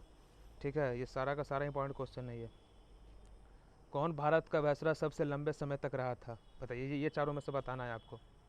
देखिए, ये था लॉर्ड कर्जन, 7 साल रहा था, 1899 से लेके 1905 तक। ठीक है। भारत में स्थानीय स्वायत्त शासन को किसने बनाया था? देखिए, लोकल गवर्नेंस सुनेंगे आप, जो कि पंचायत समिति, जो कि 73वें संविधान संशोधन में आता है वो। तो ये थे लॉर्ड रिपन, ये फादर थे लोकल सेल्फ गवर्नमेंट के। ये देखिए, किसे भारत में लोकल सेल्फ गवर्नमेंट का जनक माना जाता है? तो किन्हें माना जाता है? तो लॉर्ड रिपन को। देखिए, इंडियन आर्कियोलॉजिकल सर्वे की स्थापना, देखिए भारतीय पुरातत्व सर्वेक्षण जो है, जितने भी आर्कियोलॉजिकल हेडक्वार्टर खुले हैं, चाहे कुछ भी खुले हैं, तो वो लॉर्ड कर्जन के टाइम खुला था। ठीक है। भारत में कर्जन के प्रशासन की तुलना औरंगजेब से किसने की थी? देखिए, भारत में कर्जन का जो प्रशासन था उसका तुलना औरंगजेब से किया था किसने? तो वो किए गोपाल कृष्ण गोखले जी ने। फूट डालो और राज करो की नीति अपनाई गई थी। देखिए, फूट डालो और राज करो नीति थी, बहुत फेमस नीति है ये। तो ये अपनाई गई थी लॉर्ड कर्जन द्वारा। इनमें से कौन भारत का एकमात्र यहूदी वायसराय था? बताइए अब। देखिए, ये एकमात्र वाला क्वेश्चन है, जो पहला फर्स्ट, तो उसको आपको हमेशा याद रखना पड़ता है। तो वो कौन था? वो लॉर्ड रीडिंग। ब्रिटिश भारत की राजधानी को कोलकाता से दिल्ली किसके काल में ले गया? देखिए, 1912 ईस्वी में कोलकाता से दिल्ली राजधानी आई थी। तो उस टाइम हमारे जो वायसराय थे वो थे लॉर्ड हार्डिंग टी।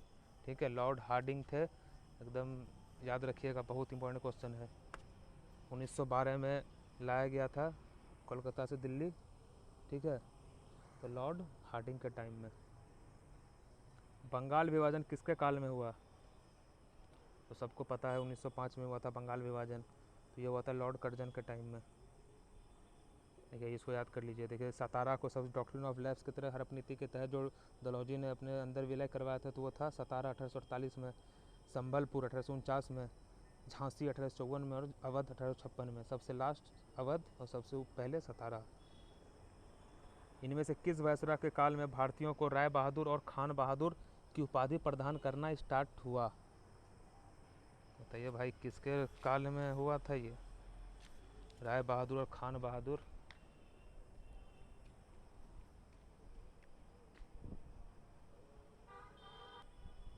बताइए किसका हुआ था? तो ये लॉर्ड लिटन के टाइम हुआ था। देखिए, इस्तामारी बंदोबस्त, देखिए इस्तामरारी बंदोबस्त, देखिए कुछ भी बंदोबस्त से है, स्थाई बंदोबस्त हो गया, इस्तामरारी बंदोबस्त हो गया, तो वो सारा का सारा लॉर्ड कार्नवालिस से बिलोंग करता है। देखिए, अस्थाई बंदोबस्त, तो ये किससे किससे किया गया? ये देखिए, ये इसका जो था संबंध था जमींदारों से, अस्थाई बंदोबस्त का। ठीक है। किस गवर्नर जनरल ने भारत में अस्थाई भू राजस्व को स्थापित की थी? देखिए, अस्थाई भू राजस्व को स्थापित की थी, तो वो थे लॉर्ड कार्नवालिस। लॉर्ड कार्नवालिस की अस्थाई बंदोबस्त लागू किया गया, कब लागू किया गया था? ये किया गया था 1793 में। डैश में बंगाल और बिहार में भूमि पर किराएदार के अधिकारों को बंगाल किराएदार अधिनियम द्वारा दिया गया था, कब? बताइए। तो 1885 में बंगाल और बिहार में भूमि पर किराएदार के अधिकारों को बंगाल किराएदार अधिनियम द्वारा दिया गया था। सर थॉमस मुनरो भू राजस्व बंदोबस्त से संबंध हैं। तो देखिए, सर थॉमस मुनरो के लिए कौन था? रैयतवाड़ी बंदोबस्त। अंग्रेज ने रैयतवाड़ी बंदोबस्त कहाँ लागू किया था? ये रैयतवाड़ी बंदोबस्त अब अंग्रेज ने कहाँ लागू किया था? देखिए, सबसे पहले अगर पूछे तो ये किया था मद्रास प्रेसिडेंसी में, लेकिन इसमें बॉम्बे में भी किया था, तो ये दोनों होगा, मद्रास और बॉम्बे दोनों। लेकिन आपसे पहला पूछे सबसे पहले किस में किया था, तो मद्रास प्रेसिडेंसी में किया था। ये देखिए, अंग्रेज ने रैयतवाड़ी व्यवस्था शुरू की थी कहाँ? सबसे पहले मद्रास प्रेसिडेंसी में। असम में सबसे पहले टी कंपनी की स्थापना कब हुई थी? मतलब चाय कंपनी का, आपको पता है कि असम फेमस है चाय के लिए, तो अब इसकी कंपनी की स्थापना भी कब हुई थी? बता दीजिए, कब की गई थी? 1839 में। अंग्रेज भारतीय सेना में चर्बी वाले कारतूस से चलने वाली इनफील्ड राइफल कब शामिल की गई? अब देखिए, यहाँ से 1857 की विद्रोह स्टार्ट हो जाएगी अब। यहाँ पूछ रहा है कि अंग्रेज भारतीयों ने सेना में चर्बी वाले कारतूस को चलाने वाली इनफील्ड राइफल कब शामिल की। देखिए 1857 में विद्रोह स्टार्ट हो गया था, तो दिसंबर के 1856 में ये शामिल कर दिए थे। तो फिर जनवरी में आते आते 1857 आते आते जो सबसे पहले थे मंगल पांडे मेरठ से, मेरठ के बैरकपुर में 34वें इन्फेंट्री के वो सैनिक थे, तो वो मार्च स्टार्ट किए थे। देखिए भारत में पहला स्वतंत्र संग्राम का मेन कारण क्या था। देखिए इसका मेन कारण यही था ना 1857 के संग्राम का, ठीक है 1857 का संग्राम का, तो वो था अंग्रेज का धर्म में हस्तक्षेप का सिद्धांत। तो क्या देखिए अब भाई तुम गाय की चर्बी वाले तुम कारतूस डालोगे इनफील्ड में, तो ये तो धर्म का अपमान करना ही हुआ। तो इसी के वजह से यही था मुख्य कारण। मंगल पांडे की घटना हुई थी, कहाँ हुई थी, तो बैरकपुर में हुई थी, बैरकपुर में। मंगल पांडे सिपाही था, कौन से नेटिव इन्फेंट्री का सिपाही था ये, तो ये था 34th नेटिव इन्फेंट्री का। 1857 के विद्रोह के समय बहादुर शाह ने किससे साहिब आलम बहादुर का किताब दिया था। देखिए विद्रोह के समय बहादुर शाह, ठीक है, जो हमारे लास्ट शासक थे बहादुर शाह जफर 1861 में मारे गए थे, तो साहिब आलम बहादुर का किताब किसको दिया था इसने, तो ये दिया था बख्त खान को। 1857 की क्रांति सबसे पहले कहाँ से स्टार्ट हुई। देखिए सबसे पहले कहाँ से स्टार्ट हुई थी, ये हुई थी मेरठ से, जो कि मंगल पांडे जी ने स्टार्ट किया था। 1857 के संग्राम से जुड़ा हुई पहली घटना थी। देखिए इसमें पहली घटना कौन सी है, कानपुर विद्रोह और नाना साहब का संभालना, बेगम हजरत महल द्वारा अवध का नेतृत्व, सैनिकों का दिल्ली के लाल किले पर पहुंचना, झांसी की रानी का विद्रोह। तो देखिए इसमें से पहली जो घटना थी वो थी सैनिकों का दिल्ली के लाल किले पर पहुंचना, यह थी पहली घटना। 1857 के संग्राम का प्रतीक क्या था। देखिए इसका प्रतीक था कमल और रोटी। क्या प्रतीक था, कमल और रोटी, ठीक है। 1857 के संग्राम में इनमें से किस केंद्र में सबसे पहले अंग्रेज ने किसे कब्जा कर लिया। देखिए ये 1857 के संग्राम में बताना है कि ये चारों में से सबसे पहले अंग्रेज ने किस पे कब्जा कर लिया था, तो दिल्ली पे कब्जा कर लिया था। 1857 के संग्राम की वीरांगना महारानी लक्ष्मीबाई का जन्म स्थल है, बताइए कहाँ पे उनका जन्म स्थल है। देखिए वो झांसी की तो रानी थी ना, लेकिन जन्म स्थल उनका वाराणसी में है, और इनका जो मकबरा है यह है ग्वालियर में। 1857 के बरेली विद्रोह के नेता कौन थे, बताइए बरेली विद्रोह के नेता कौन थे। खान बहादुर, कुंवर सिंह, मौलवी अहमद शाह या विरजिस कादिर। देखिए बरेली विद्रोह के जो नेता थे वो थे मौलवी अहमद शाह। महारानी लक्ष्मीबाई की समाधि कहाँ है, देखिए कहाँ पे है समाधि, तो ग्वालियर में है, ठीक है, कहाँ है, ग्वालियर में। रानी लक्ष्मीबाई को अंतिम युद्ध में सामना करना पड़ा। देखिए किससे सामना करना पड़ा था रानी लक्ष्मीबाई को अंतिम युद्ध में, ह्यूरोज से, गफ से, नील से या हैवलॉक से। तो देखिए ह्यूरोज नाम का एक था अंग्रेज जिससे रानी लक्ष्मीबाई को सामना करना पड़ा था, तो ह्यूरोज। 1857 के विद्रोह लखनऊ में किसके लीडरशिप में आगे बढ़ा। देखिए लखनऊ में पूछ रहा है, तो लखनऊ में तो पता होगा आपको कौन है, किसके, तो बेगम ऑफ अवध। लखनऊ में 1857 के संग्राम के लीडरशिप किसने किया था, बताइए किसने किए थे 1857 के संग्राम का विद्रोह, तो किए थे हजरत महल। इनमें से कौन इलाहाबाद में 1857 के संग्राम का नेता था, बताइए इलाहाबाद में कौन था, तो ये इलाहाबाद में थे, कौन थे, मौलवी लियाकत अली जी, इलाहाबाद से। 1857 के संग्राम में भाग लेने वाले सिपाही की सबसे ज़्यादा संख्या कहाँ से थी। देखिए जो 1857 में जो संग्राम हुआ था, तो भाई कहीं ना कहीं से तो सबसे ज़्यादा सिपाही होगा ही कोई से राज्य में, तो वो राज था अवध से, अवध से सबसे ज़्यादा सिपाही थे।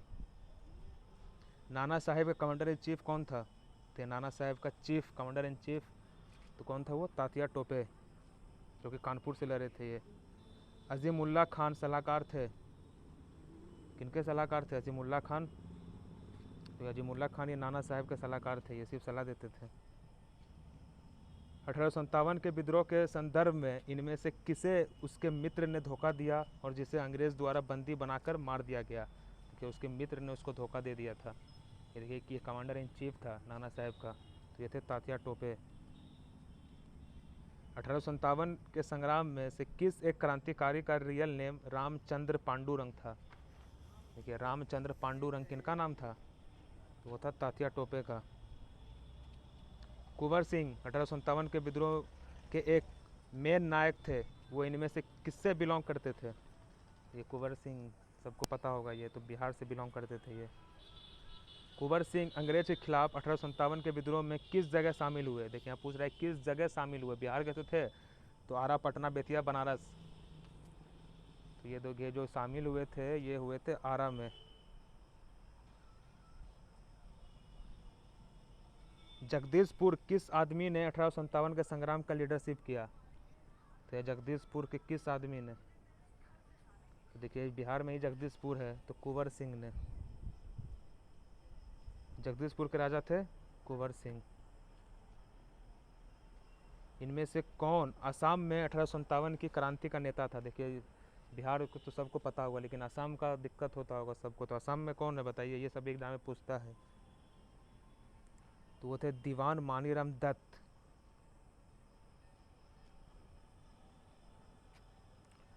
अठारह के विद्रोह के का बिहार में 15 जुलाई 1857 से 20 जनवरी 1858 केंद्र था। तो देखिए बिहार में कौन सा केंद्र था? तो जगदीशपुर था, फेमस था ये संग्राम का।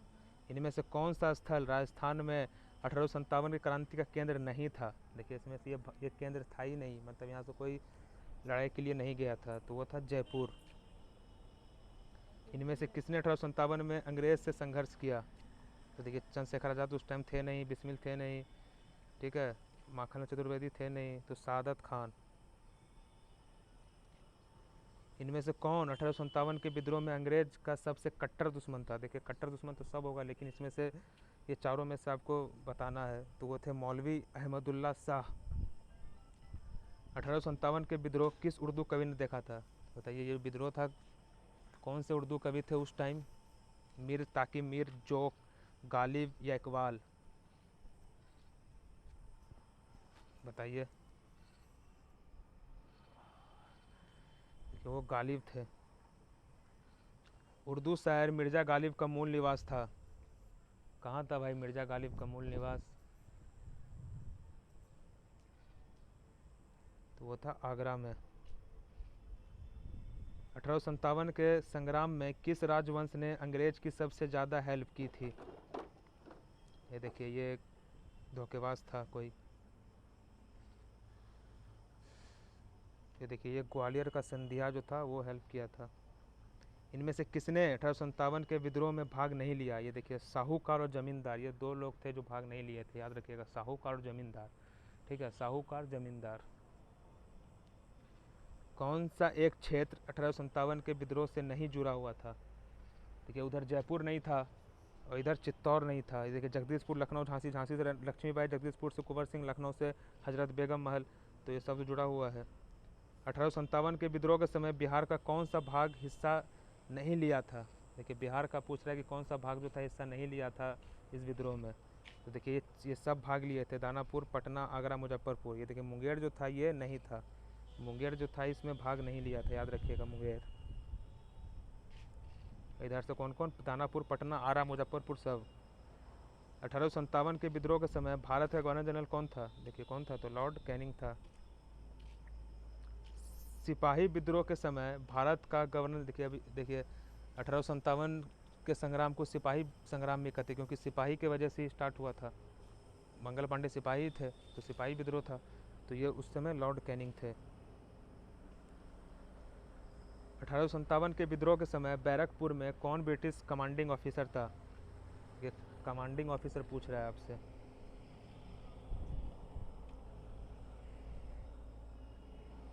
तो वो थे सर व्हीलर। 1857 में किसने इलाहाबाद को इमरजेंसी हेडक्वार्टर बनाया था? तो देखिए इलाहाबाद से पढ़ के सुनाया था, तो इलाहाबाद को इमरजेंसी क्वार्टर कौन ही बनाएगा? तो बनाएगा लॉर्ड कैनिंग। 1857 का बात कर रहा है, तो उस टाइम ये सब तो होगा नहीं, इससे भी आप ऑप्शन से छांट सकते हैं। 1857 के विरोध के समय ब्रिटिश प्राइम मिनिस्टर कौन था? देखिए अब उस समय के ब्रिटिश प्राइम मिनिस्टर अब कौन था, उसमें विद्रोह जब हो रहा था तो ये कितने क्वेश्चन बन रहे हैं 1857 से, बहुत सारे क्वेश्चन आते हैं, इसलिए बहुत इंपॉर्टेंट सारा क्वेश्चन है। और आपको इतना पढ़ लीजिएगा आप हिस्ट्री में, तो सोचिए आप, आपका क्वेश्चन कहीं नहीं छूटेगा, आप किसी न किसी तरीके से आंसर तक पहुँच ही जाइएगा, यह मेरा वादा है आपसे। तो यह है पामस्टन।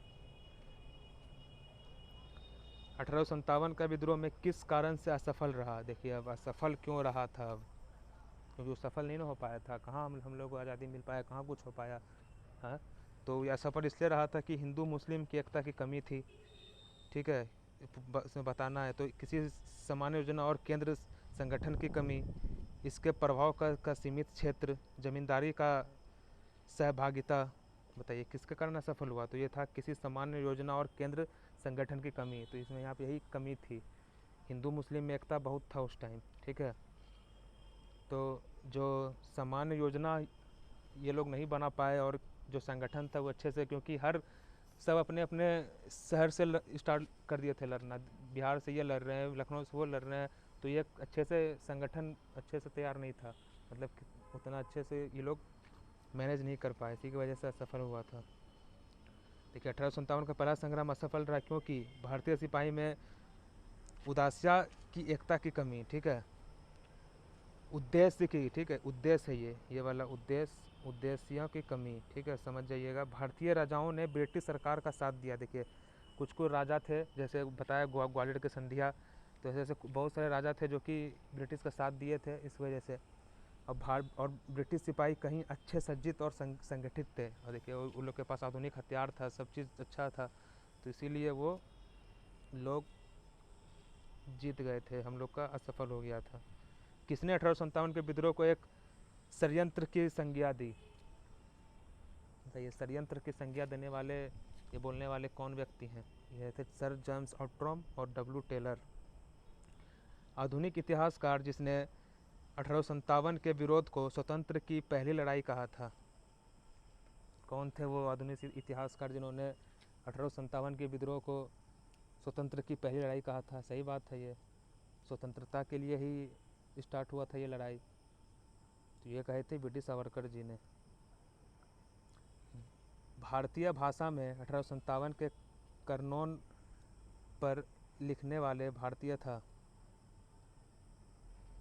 यहाँ पे कुछ कारणों पर लिखने वाले, चलिए मैं इसका कमेंट सेक्शन में इसका क्वेश्चन दे देता हूँ, ये थोड़ा सा यहाँ पे अच्छे से टाइपिंग मिस्टेक हो गया है।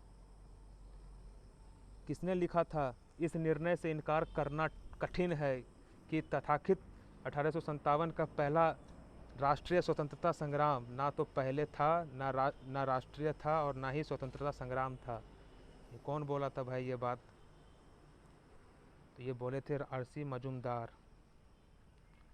महारानी विक्टोरिया ने भारतीय प्रशासन को ब्रिटिश ताज की लेने की घोषणा कब की थी? देखिए अब ये गुस्सा हो गई, अब ये जब झगड़ा हुआ तो ये ईस्ट इंडिया कंपनी से वहाँ का छीन के ये डायरेक्ट फिर ब्रिटिश, अब डायरेक्ट जो होता था वहाँ से अब सारा काम धंधा स्टार्ट होता था, अब इंग्लैंड से बैठे बैठे, अब इंडिया से कुछ नहीं था, जो वहाँ से ऑर्डर आता था इंडिया वही फॉलो करता था।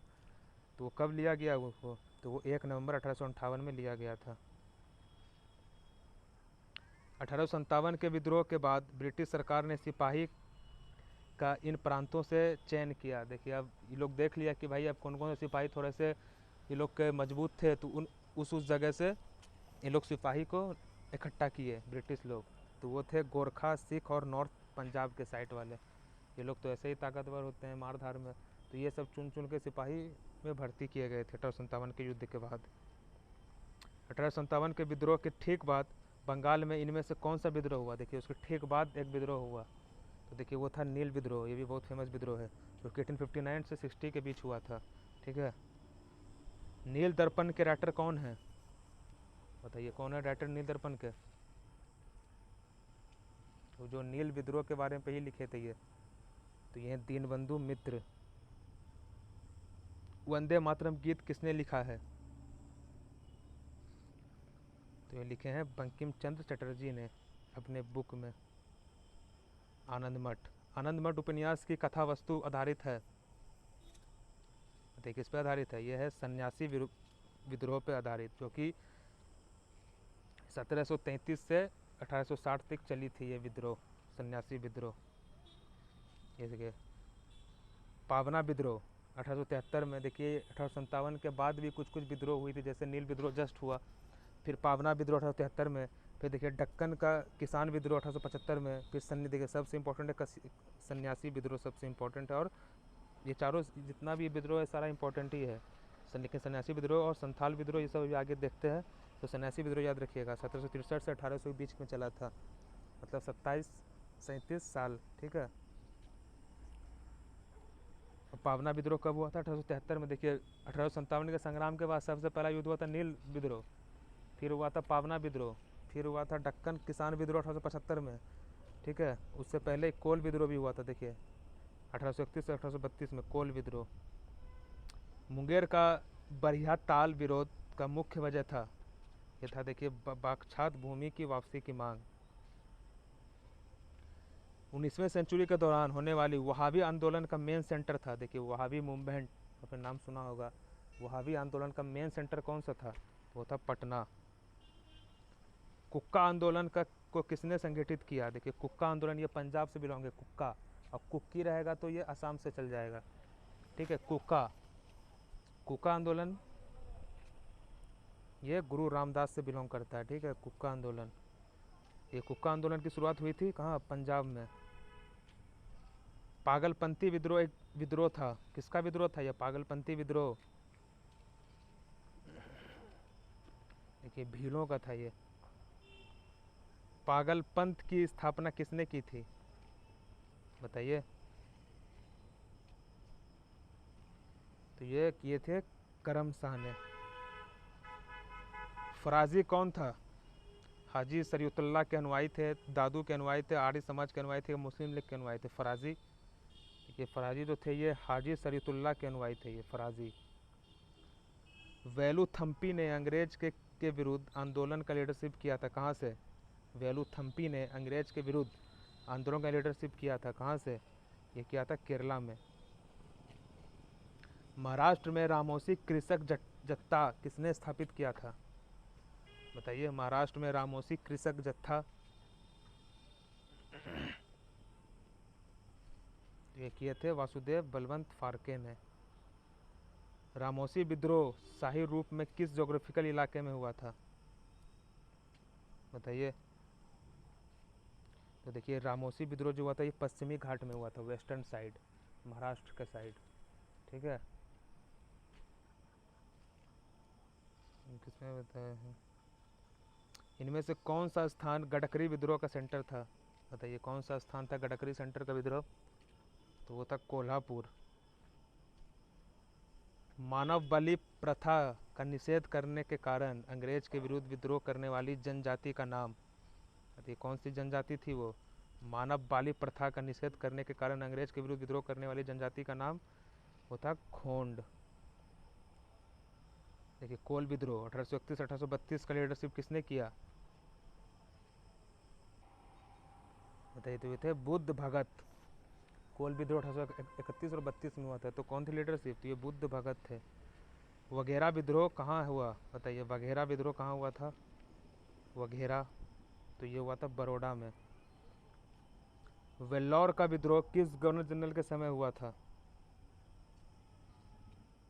बताइए? अभी हम लोगों ने पीछे क्वेश्चन देखा क्या इस टाइप का कुछ कि लॉर्ड वेलेस्ली मिंटो ये सब के टाइम कॉर्नवालिस, तो ये सब से रिलेटेड नहीं है, तो रिलेटेड है सर जॉर्ज बार्लो से, ठीक है। वेल्लौर बार्लो, ठीक है, उस तरीके से सोचिएगा।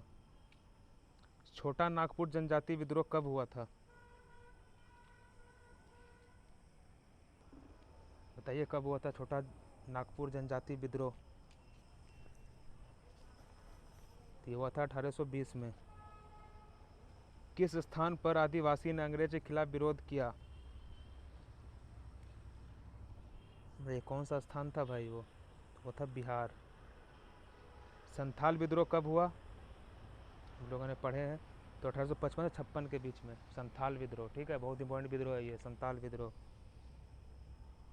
इनमें से कौन सी घटना महाराष्ट्र में घटित हुई तो ये कौन सी घटना थी वो? तो देखिए वो घटना थी भील विद्रोह, ठीक है। इनमें से कौन सी घटना महाराष्ट्र में घटित हुई, तो वो थी भील विद्रोह। उलगुलन विद्रोह किससे जुड़ा था,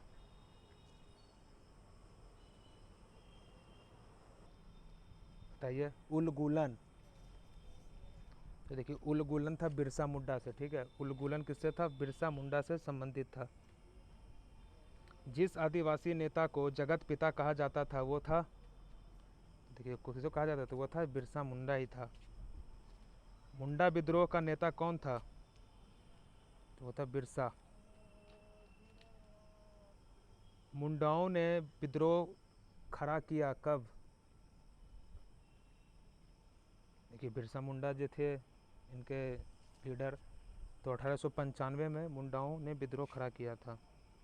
जनजाति लोगों के संबंध में आदिवासी शब्द का प्रयोग किया था, सबसे पहले किसने किया था आदिवासी शब्द का प्रयोग, आदिवासी, तो वो थे थक्कर बप्पा ने, ठीक है। कौन किए थे, थक्कर बप्पा ने। हौज विद्रोह हुआ, देखिए हौज विद्रोह कब हुआ था, ये जिस टाइम छोटा नागपुर विद्रोह हुआ था 1820 में, उसी टाइम ये हौज विद्रोह भी हुआ था, तो 1820 और 21 में। देखिए 1921 का मोपला विद्रोह कहाँ हुआ था, देखिए बहुत इंपॉर्टेंट विद्रोह है ये मोपला विद्रोह, बहुत बार एग्जाम में पूछा है। तो ये केरला में हुआ था मोपला विद्रोह, 1920 में, 1921 में हुआ था, सबसे पहले ये याद रखिएगा। और कहाँ हुआ था ये हुआ था केरला में। मोपला आंदोलन 1921 कहाँ हुआ था, तो देखिए ये मालाबार तट पे हुआ था। देखिए इसको याद कर लीजिएगा। अहोम विद्रोह 1828 में, कोल विद्रोह 1831-32 में, संथाल 1855-56 में, मोपला 1921 में। मोपला विद्रोह 1921 में केरला में हुआ था, संथाल 1855-56, कोल 1831-32 और अहोम विद्रोह 1828 में, ठीक है। अहोम विद्रोह और हाउस विद्रोह, छोटा नागपुर विद्रोह 1820 में ही हुआ था। अंग्रेज के विरुद्ध भीलों द्वारा क्रांति स्टार्ट की गई थी, कहाँ में, भीलों द्वारा कहाँ क्रांति स्टार्ट की गई थी, तो वो की गई थी मध्य प्रदेश और महाराष्ट्र में, क्योंकि हम लोग देखा कि महाराष्ट्र में विद्रोह स्टार्ट करने वाला कौन लोग थे, तो भील लोग ही थे। देखिए कुक्की विद्रोह मणिपुर त्रिपुरा से बिलोंग करता है, कुक्का पंजाब में, पवना बंगाल में और बिरसा मुंडा विरोध बिहार से था, देखिए याद रखिएगा ये। कुक्की और कुक्का, कुक्का पंजाब और कुक्की त्रिपुरा और मणिपुर उधर साइड, त्रिपुरा के साइड, मणिपुर त्रिपुरा, ठीक है। कुक्की, देखिए कुक्की, देखिए आई वाला स्टेट दिखेगा, मणिपुर में आई है, त्रिपुरा में आई है। कुक्का, इसमें आपको आई नहीं दिखेगा, ए वाला है पंजाब, तो कुक्की मणिपुर और त्रिपुरा, और कुक्का पंजाब में, और पावना वेस्ट बंगाल, और मुंडा विद्रोह बिहार में। महात्मा गांधी और उनके विचार से प्रभावित होने वाले पहले आदिवासी नेता थे, ये कौन थे पहले आदिवासी नेता, तो वो थे जोरान नांग। कौन थे, जोरान नांग। भारत में अंग्रेज ने पहला मदरसा कहाँ बनाया था, बताइए। भारत में अब देखिए शिक्षा का विकास के लिए अब अंग्रेज़ों ने क्या क्या किया था। देखिए भारत में अंग्रेज़ ने पहला मदरसा कहाँ बनाया था, तो बनाया था कोलकाता में। ये 1781 में वैरन हेस्टिंग के समय में बनाया था, 1781 में कब, वैरन हेस्टिंग के समय में पहला मदरसा बनाया था कोलकाता में। एशियाटिक सोसाइटी ऑफ बंगाल के फाउंडर थे, कौन थे फाउंडर, ये थे सर विलियम जॉन्स। बनारस में पहला संस्कृत महाविद्यालय की स्थापना की थी, कौन किए थे बताइए। बनारस में पहला संस्कृत महाविद्यालय की स्थापना, तो ये थे जोनाथन डक्कन। इनमें से किसे पेरिस की रॉयल एस्थेटिक सोसाइटी की मेंबरशिप दी गई,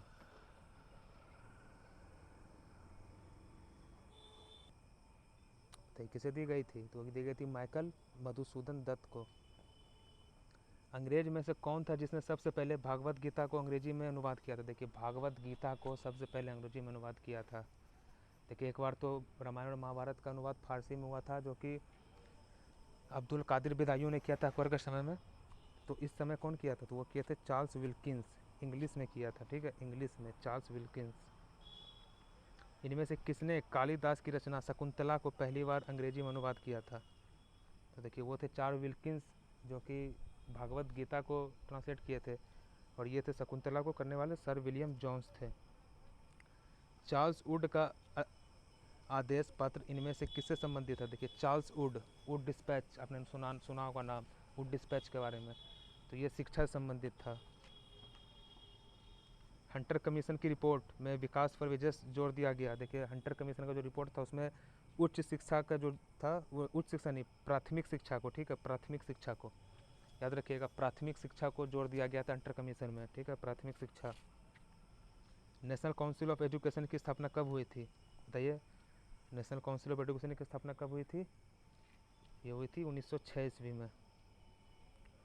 सेटलर आयोग संबंधित था, देखिए वुड डिस्पैच आयोग, सेटलर आयोग, ये सारा का सारा संबंधित है शिक्षा से। शिक्षा में सुधार हेतु ब्रिटिश सरकार ने सेटलर यूनिवर्सिटी आयोग कब नियुक्त किया? बताइए, शिक्षा में सुधार हेतु ब्रिटिश सरकार ने सेटलर यूनिवर्सिटी आयोग को कब नियुक्त किया था? तो किया था 1917 में। लॉर्ड मैकॉले का संबंध है, ये किससे संबंध है लॉर्ड मैकॉले का? ये संबंध है इंग्लिश शिक्षा से। भारत की शिक्षा नीति में फिल्ट्रेशन थ्योरी का प्रतिपादक थे, कौन थे फिल्ट्रेशन थ्योरी का प्रतिपादक? तो ये थे मैकॉले ही थे। भारत में आधुनिक शिक्षा प्रणाली की शुरुआत किससे पड़ी? देखिए आधुनिक शिक्षा की शुरुआत थी ये 1835 के मैकॉले के पत्र से ही। भारत में आधुनिक शिक्षा प्रणाली की शुरुआत किससे पड़ी? बताइए, 1835 के मैकॉले के पत्र से। किसके काल में भारत में अंग्रेजी शिक्षा स्टार्ट की गई? बताइए, किसके काल में भारत में अंग्रेजी शिक्षा स्टार्ट की गई थी? ये लॉर्ड मैकॉले के काल में स्टार्ट की गई थी, लेकिन कौन थे उस समय गवर्नर जनरल भारत के? तो वो थे लॉर्ड विलियम बेंटिंग। भारत में 3 यूनिवर्सिटी कोलकाता, मद्रास, मुंबई की स्थापना किस वर्ष में हुई? बताइए, कलकत्ता, मद्रास, मुंबई की स्थापना कौन से वर्ष में हुई थी? तो हुई थी 1857 में। किसके प्रयास से मुंबई में पहली महिला यूनिवर्सिटी की शुरुआत हुई? बताइए, किसके प्रयास से मुंबई में पहली वुमेन यूनिवर्सिटी की शुरुआत हुई थी? तो हुई थी D.K. कार्वे के टाइम में। दक्कन एजुकेशनल सोसाइटी की स्थापना से कौन संबंध है?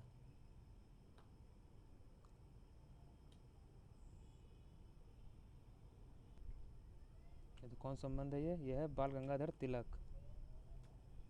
इनमें से सबसे पहले किसकी स्थापना हुई थी? बताइए, ये चारों में से पूछ रहा है कि सबसे पहले किसकी स्थापना हुई थी? ये देखिए, दिल्ली हिंदू कॉलेज कोलकाता की। डेविड हारे और अलेक्जेंडर डफ के साथ मिलकर इनमें से किसने कोलकाता में हिंदू कॉलेज की स्थापना की थी? देखिए, डेविड हारे और अलेक्जेंडर डफ के साथ मिलकर,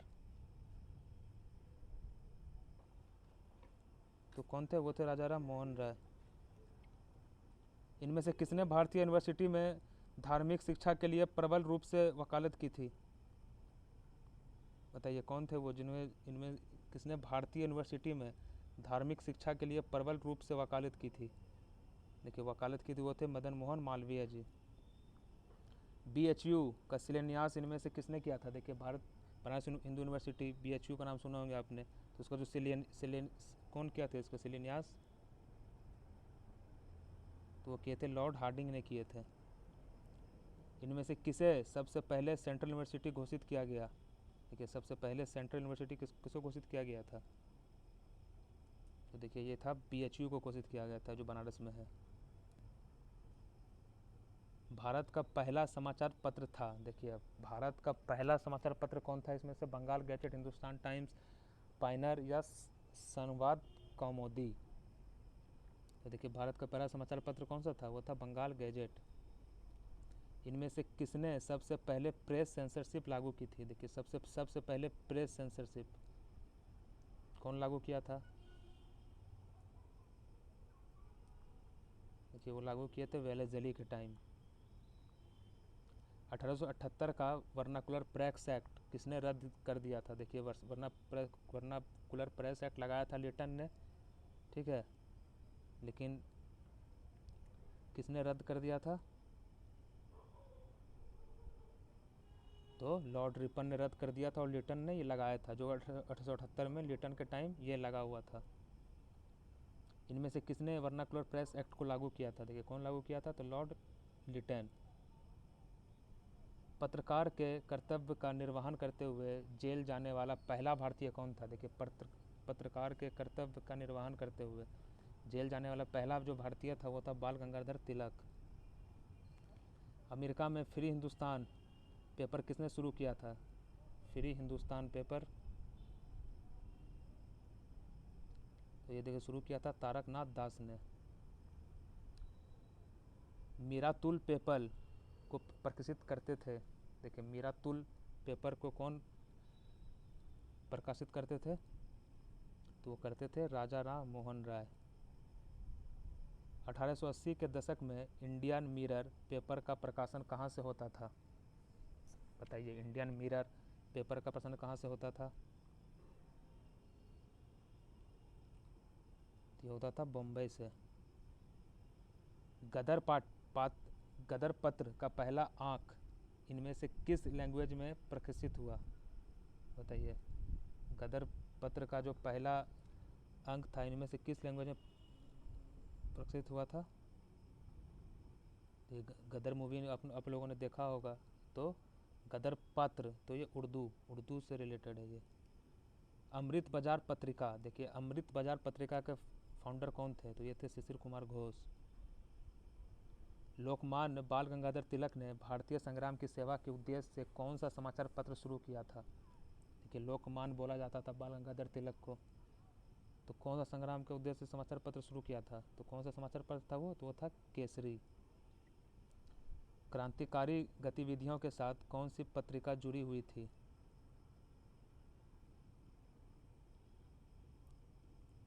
बताइए कौन सी पत्रिका जुड़ी हुई थी क्रांतिकारी गतिविधियों के साथ? तो वो थी देखिए यंग इंडिया, जो कि महात्मा गांधी जी ने लिखा है। ठीक है, यंग इंडिया, इंडियन ओपिनियन, हरिजन, ये सारा महात्मा गांधी का है ये अखबार। इनमें से किसने सोम प्रकाशक नामक समाचार पत्र शुरू किया? बताइए, सोम प्रकाशक नामक प्रचार, तो वो थे सुरेंद्र नाथ बनर्जी ने। निम्न पेपर में से कौन सा में उदारवादियों की नीतियों का प्रचारक था?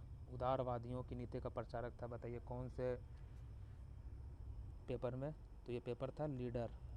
ठीक है, जो कि देखिए New India, Annie Besant, Young India, Gandhi ji और फ्रेश प्रेस जनरल, तो कौन से अखबार पत्र में था ये? तो लीडर में। इंडियन ओपिनियन पत्रिका के पहले संपादक थे? देखिए इसमें क्या पूछ रहा है? संपादक पूछ रहा है आपसे। ठीक है,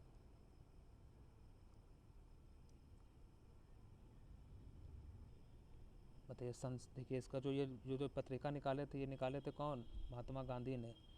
लेकिन इसका संपादक कौन है? यह है मनसुख लाल नजर। लेकिन उसे 10 में महात्मा गांधी ने स्टार्ट किया था ये पत्रिका को। महात्मा गांधी द्वारा साउथ अफ्रीका में प्रकाशित समाचार पत्र का क्या नाम था? बताइए क्या नाम था? तो वो था इंडियन ओपिनियन। ये देखिए इस बार बिहार दरोगा में एग्जाम में पूछा गया है ये क्वेश्चन। इनमें से किस भाषा में द इंडियन ओपिनियन पत्र नहीं छपा जाता था? बताइए, इंडियन ओपिनियन जो महात्मा गांधी छापते थे, तो महात्मा गांधी का जो समाचार पत्र था ये उर्दू में नहीं छपा जाता था। एक वीकली के रूप में यंग इंडिया का शुरुआत किया था? बताइए यंग इंडिया का शुरुआत किसने किया था? तो ये होम रूल पार्टी ने। हिंदी का पहला समाचार पत्र उद्दत मार्टन प्रकाशित हुआ था? देखिए हिंदी का पहला समाचार पत्र, सबसे पहला समाचार पत्र कौन था? बंगाल गैजेट, वो इंग्लिश में था। लेकिन हिंदी का पहला समाचार पत्र हुआ था कौन था? उद्दत मार्तंड प्रकाशित हुआ था। कहाँ से? तो देखिए ये उद्दत मार्तंड जो था ये प्रकाशित हुआ था कोलकाता से। भारतीयों द्वारा अंग्रेजी भाषा में प्रकाशित पहली समाचार पत्र था? बताइए, अंग्रेजी भाषा में प्रकाशित पहली समाचार पत्र तो कौन था वो? तो वो था हिंदी पेट्रियट। नील आंदोलन का जमकर समर्थन करने वाले हिंदू पेट्रियट का समाधक थे? कौन थे समाधक? वो थे दीनबंधु मित्र। अंग्रेजी साप्ताहिक वंदे मातरम के साथ इनमें से किसने अपने आप को संबंध किया? देखिए साप्ताहिक वंदे मातरम के साथ कौन थे वो? तो वो थे अरविंद घोष। इनमें से किस पेपर का प्रकाशन पटना से होता था? बताइए कौन से पेपर का प्रकाशन पटना से होता था? तो इंडियन नेशन का। अंग्रेजी पात्र इंडिपेंडेंट जुड़ा था? देखिए इंडिपेंडेंट किसे जुड़ा था? तो ये जुड़ा था मोतीलाल नेहरू से। देखिए भारत मित्र हिंदी, राष्ट्र मित्र मराठी, प्राज्य मित्रा गुजराती था, नायक बंगाली अखबार था। दैनिक आज शिव प्रसाद गुप्त, the leader Madan Mohan Malviya, the national Herald Jawaharlal Nehru का था, द पायनर जॉर्ज एलन का लिखा हुआ था। देखिए दैनिक आज शिव प्रसाद गुप्त का, द लीडर मदन मोहन मालवीय का था, ठीक है, द लीडर मदन मोहन मालवीय का था, जो कि ये महात्मा गांधी के गुरु भी थे। नहीं ये नहीं थे, गोपाल कृष्ण गोखले थे, सॉरी ये दूसरे थे, मदन मोहन मालवीय लीडर था। नेशनल हेराल्ड जवाहरलाल नेहरू, हरिजन की प्राण भक्तरा थे, कौन थे वो, गांधी। मराठी पक्षिक बहिष्कृत भारत किसने स्टार्ट किया था, देखिए बहिष्कृत भारत किसने स्टार्ट किया था, तो वो किए थे भीमराव अंबेडकर जी ने। इनमें से कौन एक जनरल अबुल कलाम आज़ाद द्वारा प्रकाशित है, तो ये कौन सा एक ये देखिए कौन सा एक पेपर बताना है जो अबुल कलाम आज़ाद द्वारा प्रकाशित। देखिए अबुल कलाम आज़ाद होता है अल हिलाल।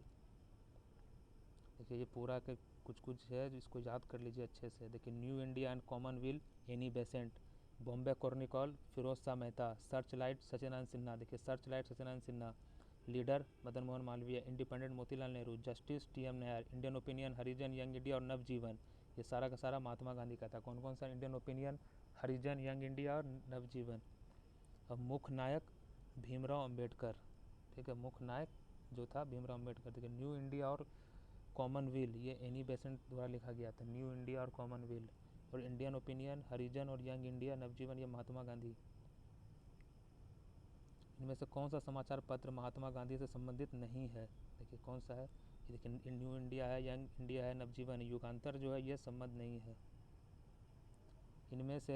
इनमें से किसने कौमी आवाज़ पात्र की शुरुआत किया था, देखिए कौमी आवाज़ कौन शुरुआत किया था, कौमी आवाज़, तो ये शुरुआत किया था जवाहरलाल नेहरू।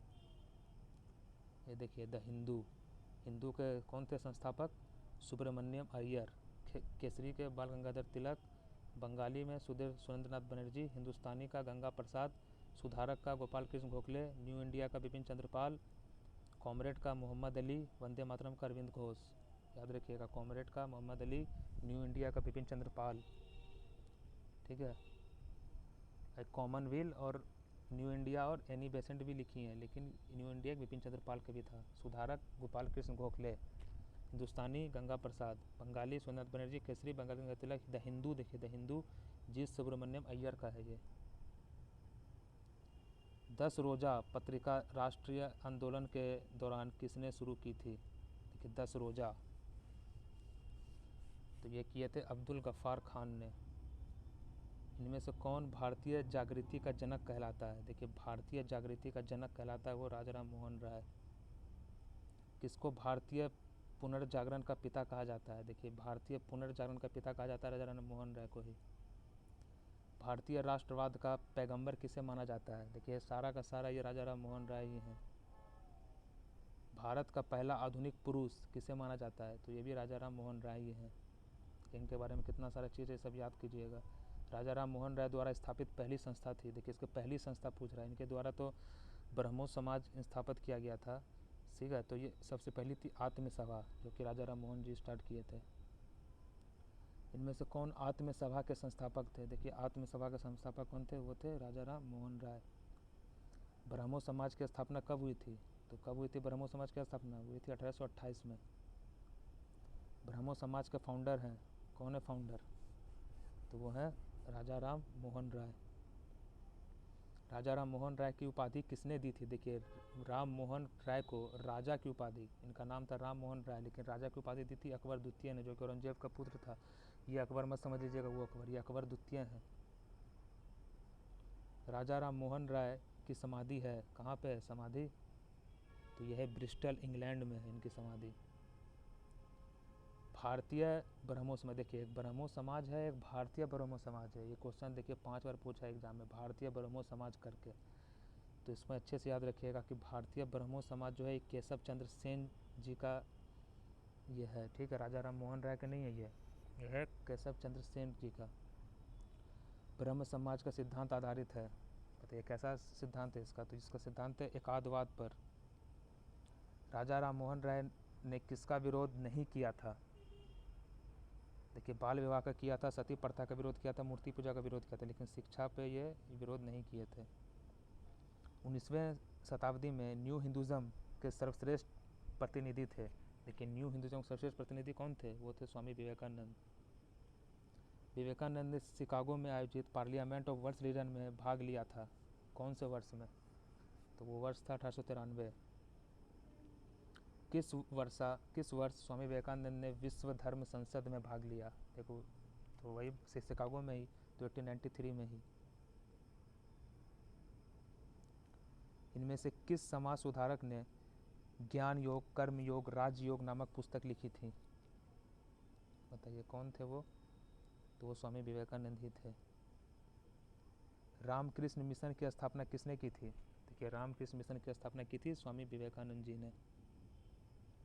रामकृष्ण मिशन की स्थापना 1857 में की गई।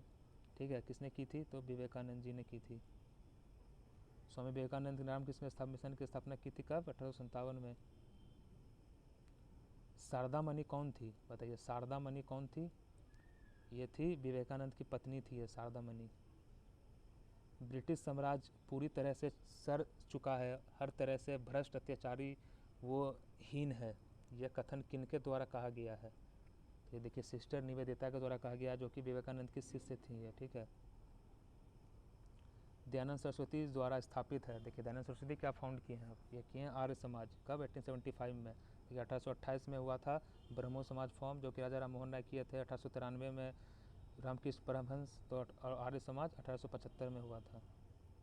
आर्य समाज की स्थापना के वर्ष है कब है? कौन सा वर्ष? तो 1875 में। वेदों की पुनर्रतन का श्रेय किसे है? बताइए। मतलब वेदों जो बोले थे कि वेदों की ओर चलो, मतलब वेदों के ज्ञान के बारे में कौन बताए थे? तो वो थे स्वामी दयानंद सरस्वती जी ने ही। देखिए वेदों की ओर चलें किसने कहा था? तो ये कहा था दयानंद सरस्वती ने। इनमें से कौन भारत का मार्टिन लूथर कहलाता है? देखिए मार्टिन लूथर कहलाता है, तो स्वामी दयानंद सरस्वती ही कहलाते हैं। सत्यार्थ प्रकाश की रचना की गई थी। देखिए सत्यार्थ प्रकाश की रचना किसके द्वारा की गई थी? तो की गई थी स्वामी दयानंद सरस्वती द्वारा। देखिए सत्यार्थ प्रकाश पवित्र पुस्तक है किसकी? देखिए इसकी स्थापना की गई थी दयानंद सरस्वती द्वारा, और दयानंद सरस्वती थे आर्य समाज के फाउंडर, तो आर्य समाज द्वारा। इनमें से किसने शुद्धि आंदोलन का समर्थन किया था? बताइए शुद्धि आंदोलन का समर्थन किसने किया था? वो किए थे आर्य समाज ने। इनमें से किसने कहा था अच्छा शासन स्वशासन का स्थापना नहीं है? बताइए अच्छा शासन स्वशासन का स्थापना नहीं है, तो ये स्वामी दयानंद ने ही कहा था ये बात। इनमें से किस आदमी ने सबसे पहले स्वराज शब्द का प्रयोग किया और हिंदी को राष्ट्रभाषा माना? बताइए कौन थे वो? देखिए स्वराज शब्द का सबसे पहला प्रयोग और हिंदी को राष्ट्रभाषा मानने वाले स्वामी दयानंद सरस्वती जी थे। देखिए कुछ काल उनका याद थे, काल तुलसीदास अकबर के टाइम में थे, राजा राम मोहन राय, फिर दयानंद सरस्वती, फिर स्वामी विवेकानंद। ठीक है, ये इसका सीक्वेंस है। देखिए प्रार्थना समाज संस्था के संस्थापक कौन थे? देखिए प्रार्थना समाज के कौन संस्थापक थे? बताइए अब। ये थे महादेव गोविंद रानाडे। इनमें से किसने महाराष्ट्र में प्रार्थना समाज की स्थापना की थी? देखिए महाराष्ट्र में प्रार्थना समाज की स्थापना कौन किया था? तो वो किया था आत्माराम पांडुरंग। महाराष्ट्र में प्रार्थना समाज का मेन संचालक कौन था? देखिए वहाँ का मेन, देखिए पांडुरंग तो किया था महाराष्ट्र में संचालक प्रार्थना समाज का, लेकिन मेन जो वहाँ संचालक था वो था MG रानाडे। देव समाज का फाउंडर कौन था? बताइए कौन था देव समाज का फाउंडर? तो ये थे शिव नारायण अग्निहोत्री। किसने 1837 में सत्यशोधक समाज की स्थापना की थी? तो किसने की थी? तो की थी ज्योतिबा फूले ने। गुलामगिरी का डायरेक्टर कौन था? बताइए गुलामगिरी का डायरेक्टर कौन था? गुलामगिरी,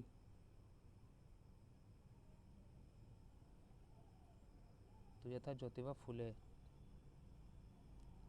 पिछड़े वर्ग का उत्थान किसका मेन प्रोग्राम था?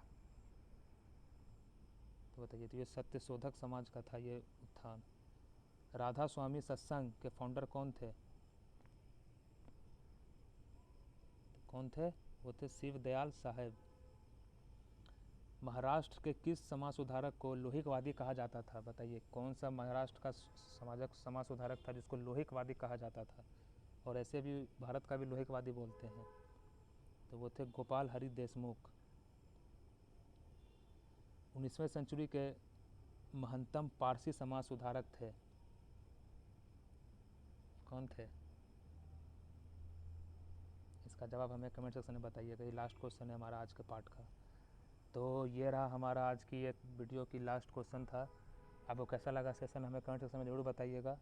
और आने वाले कल एक पार्ट में जो कि 450 प्लस क्वेश्चन होंगे, उसमें से भारतीय राष्ट्रीय कांग्रेस से लेके 1885 से लेके 1947 तक जितने भी घटना घटित हुई है कांग्रेस के फाउंडर से लेके देश आज़ाद तक, वो सारा का सारा कल मॉडर्न हिस्ट्री ख़त्म हो जाएगा।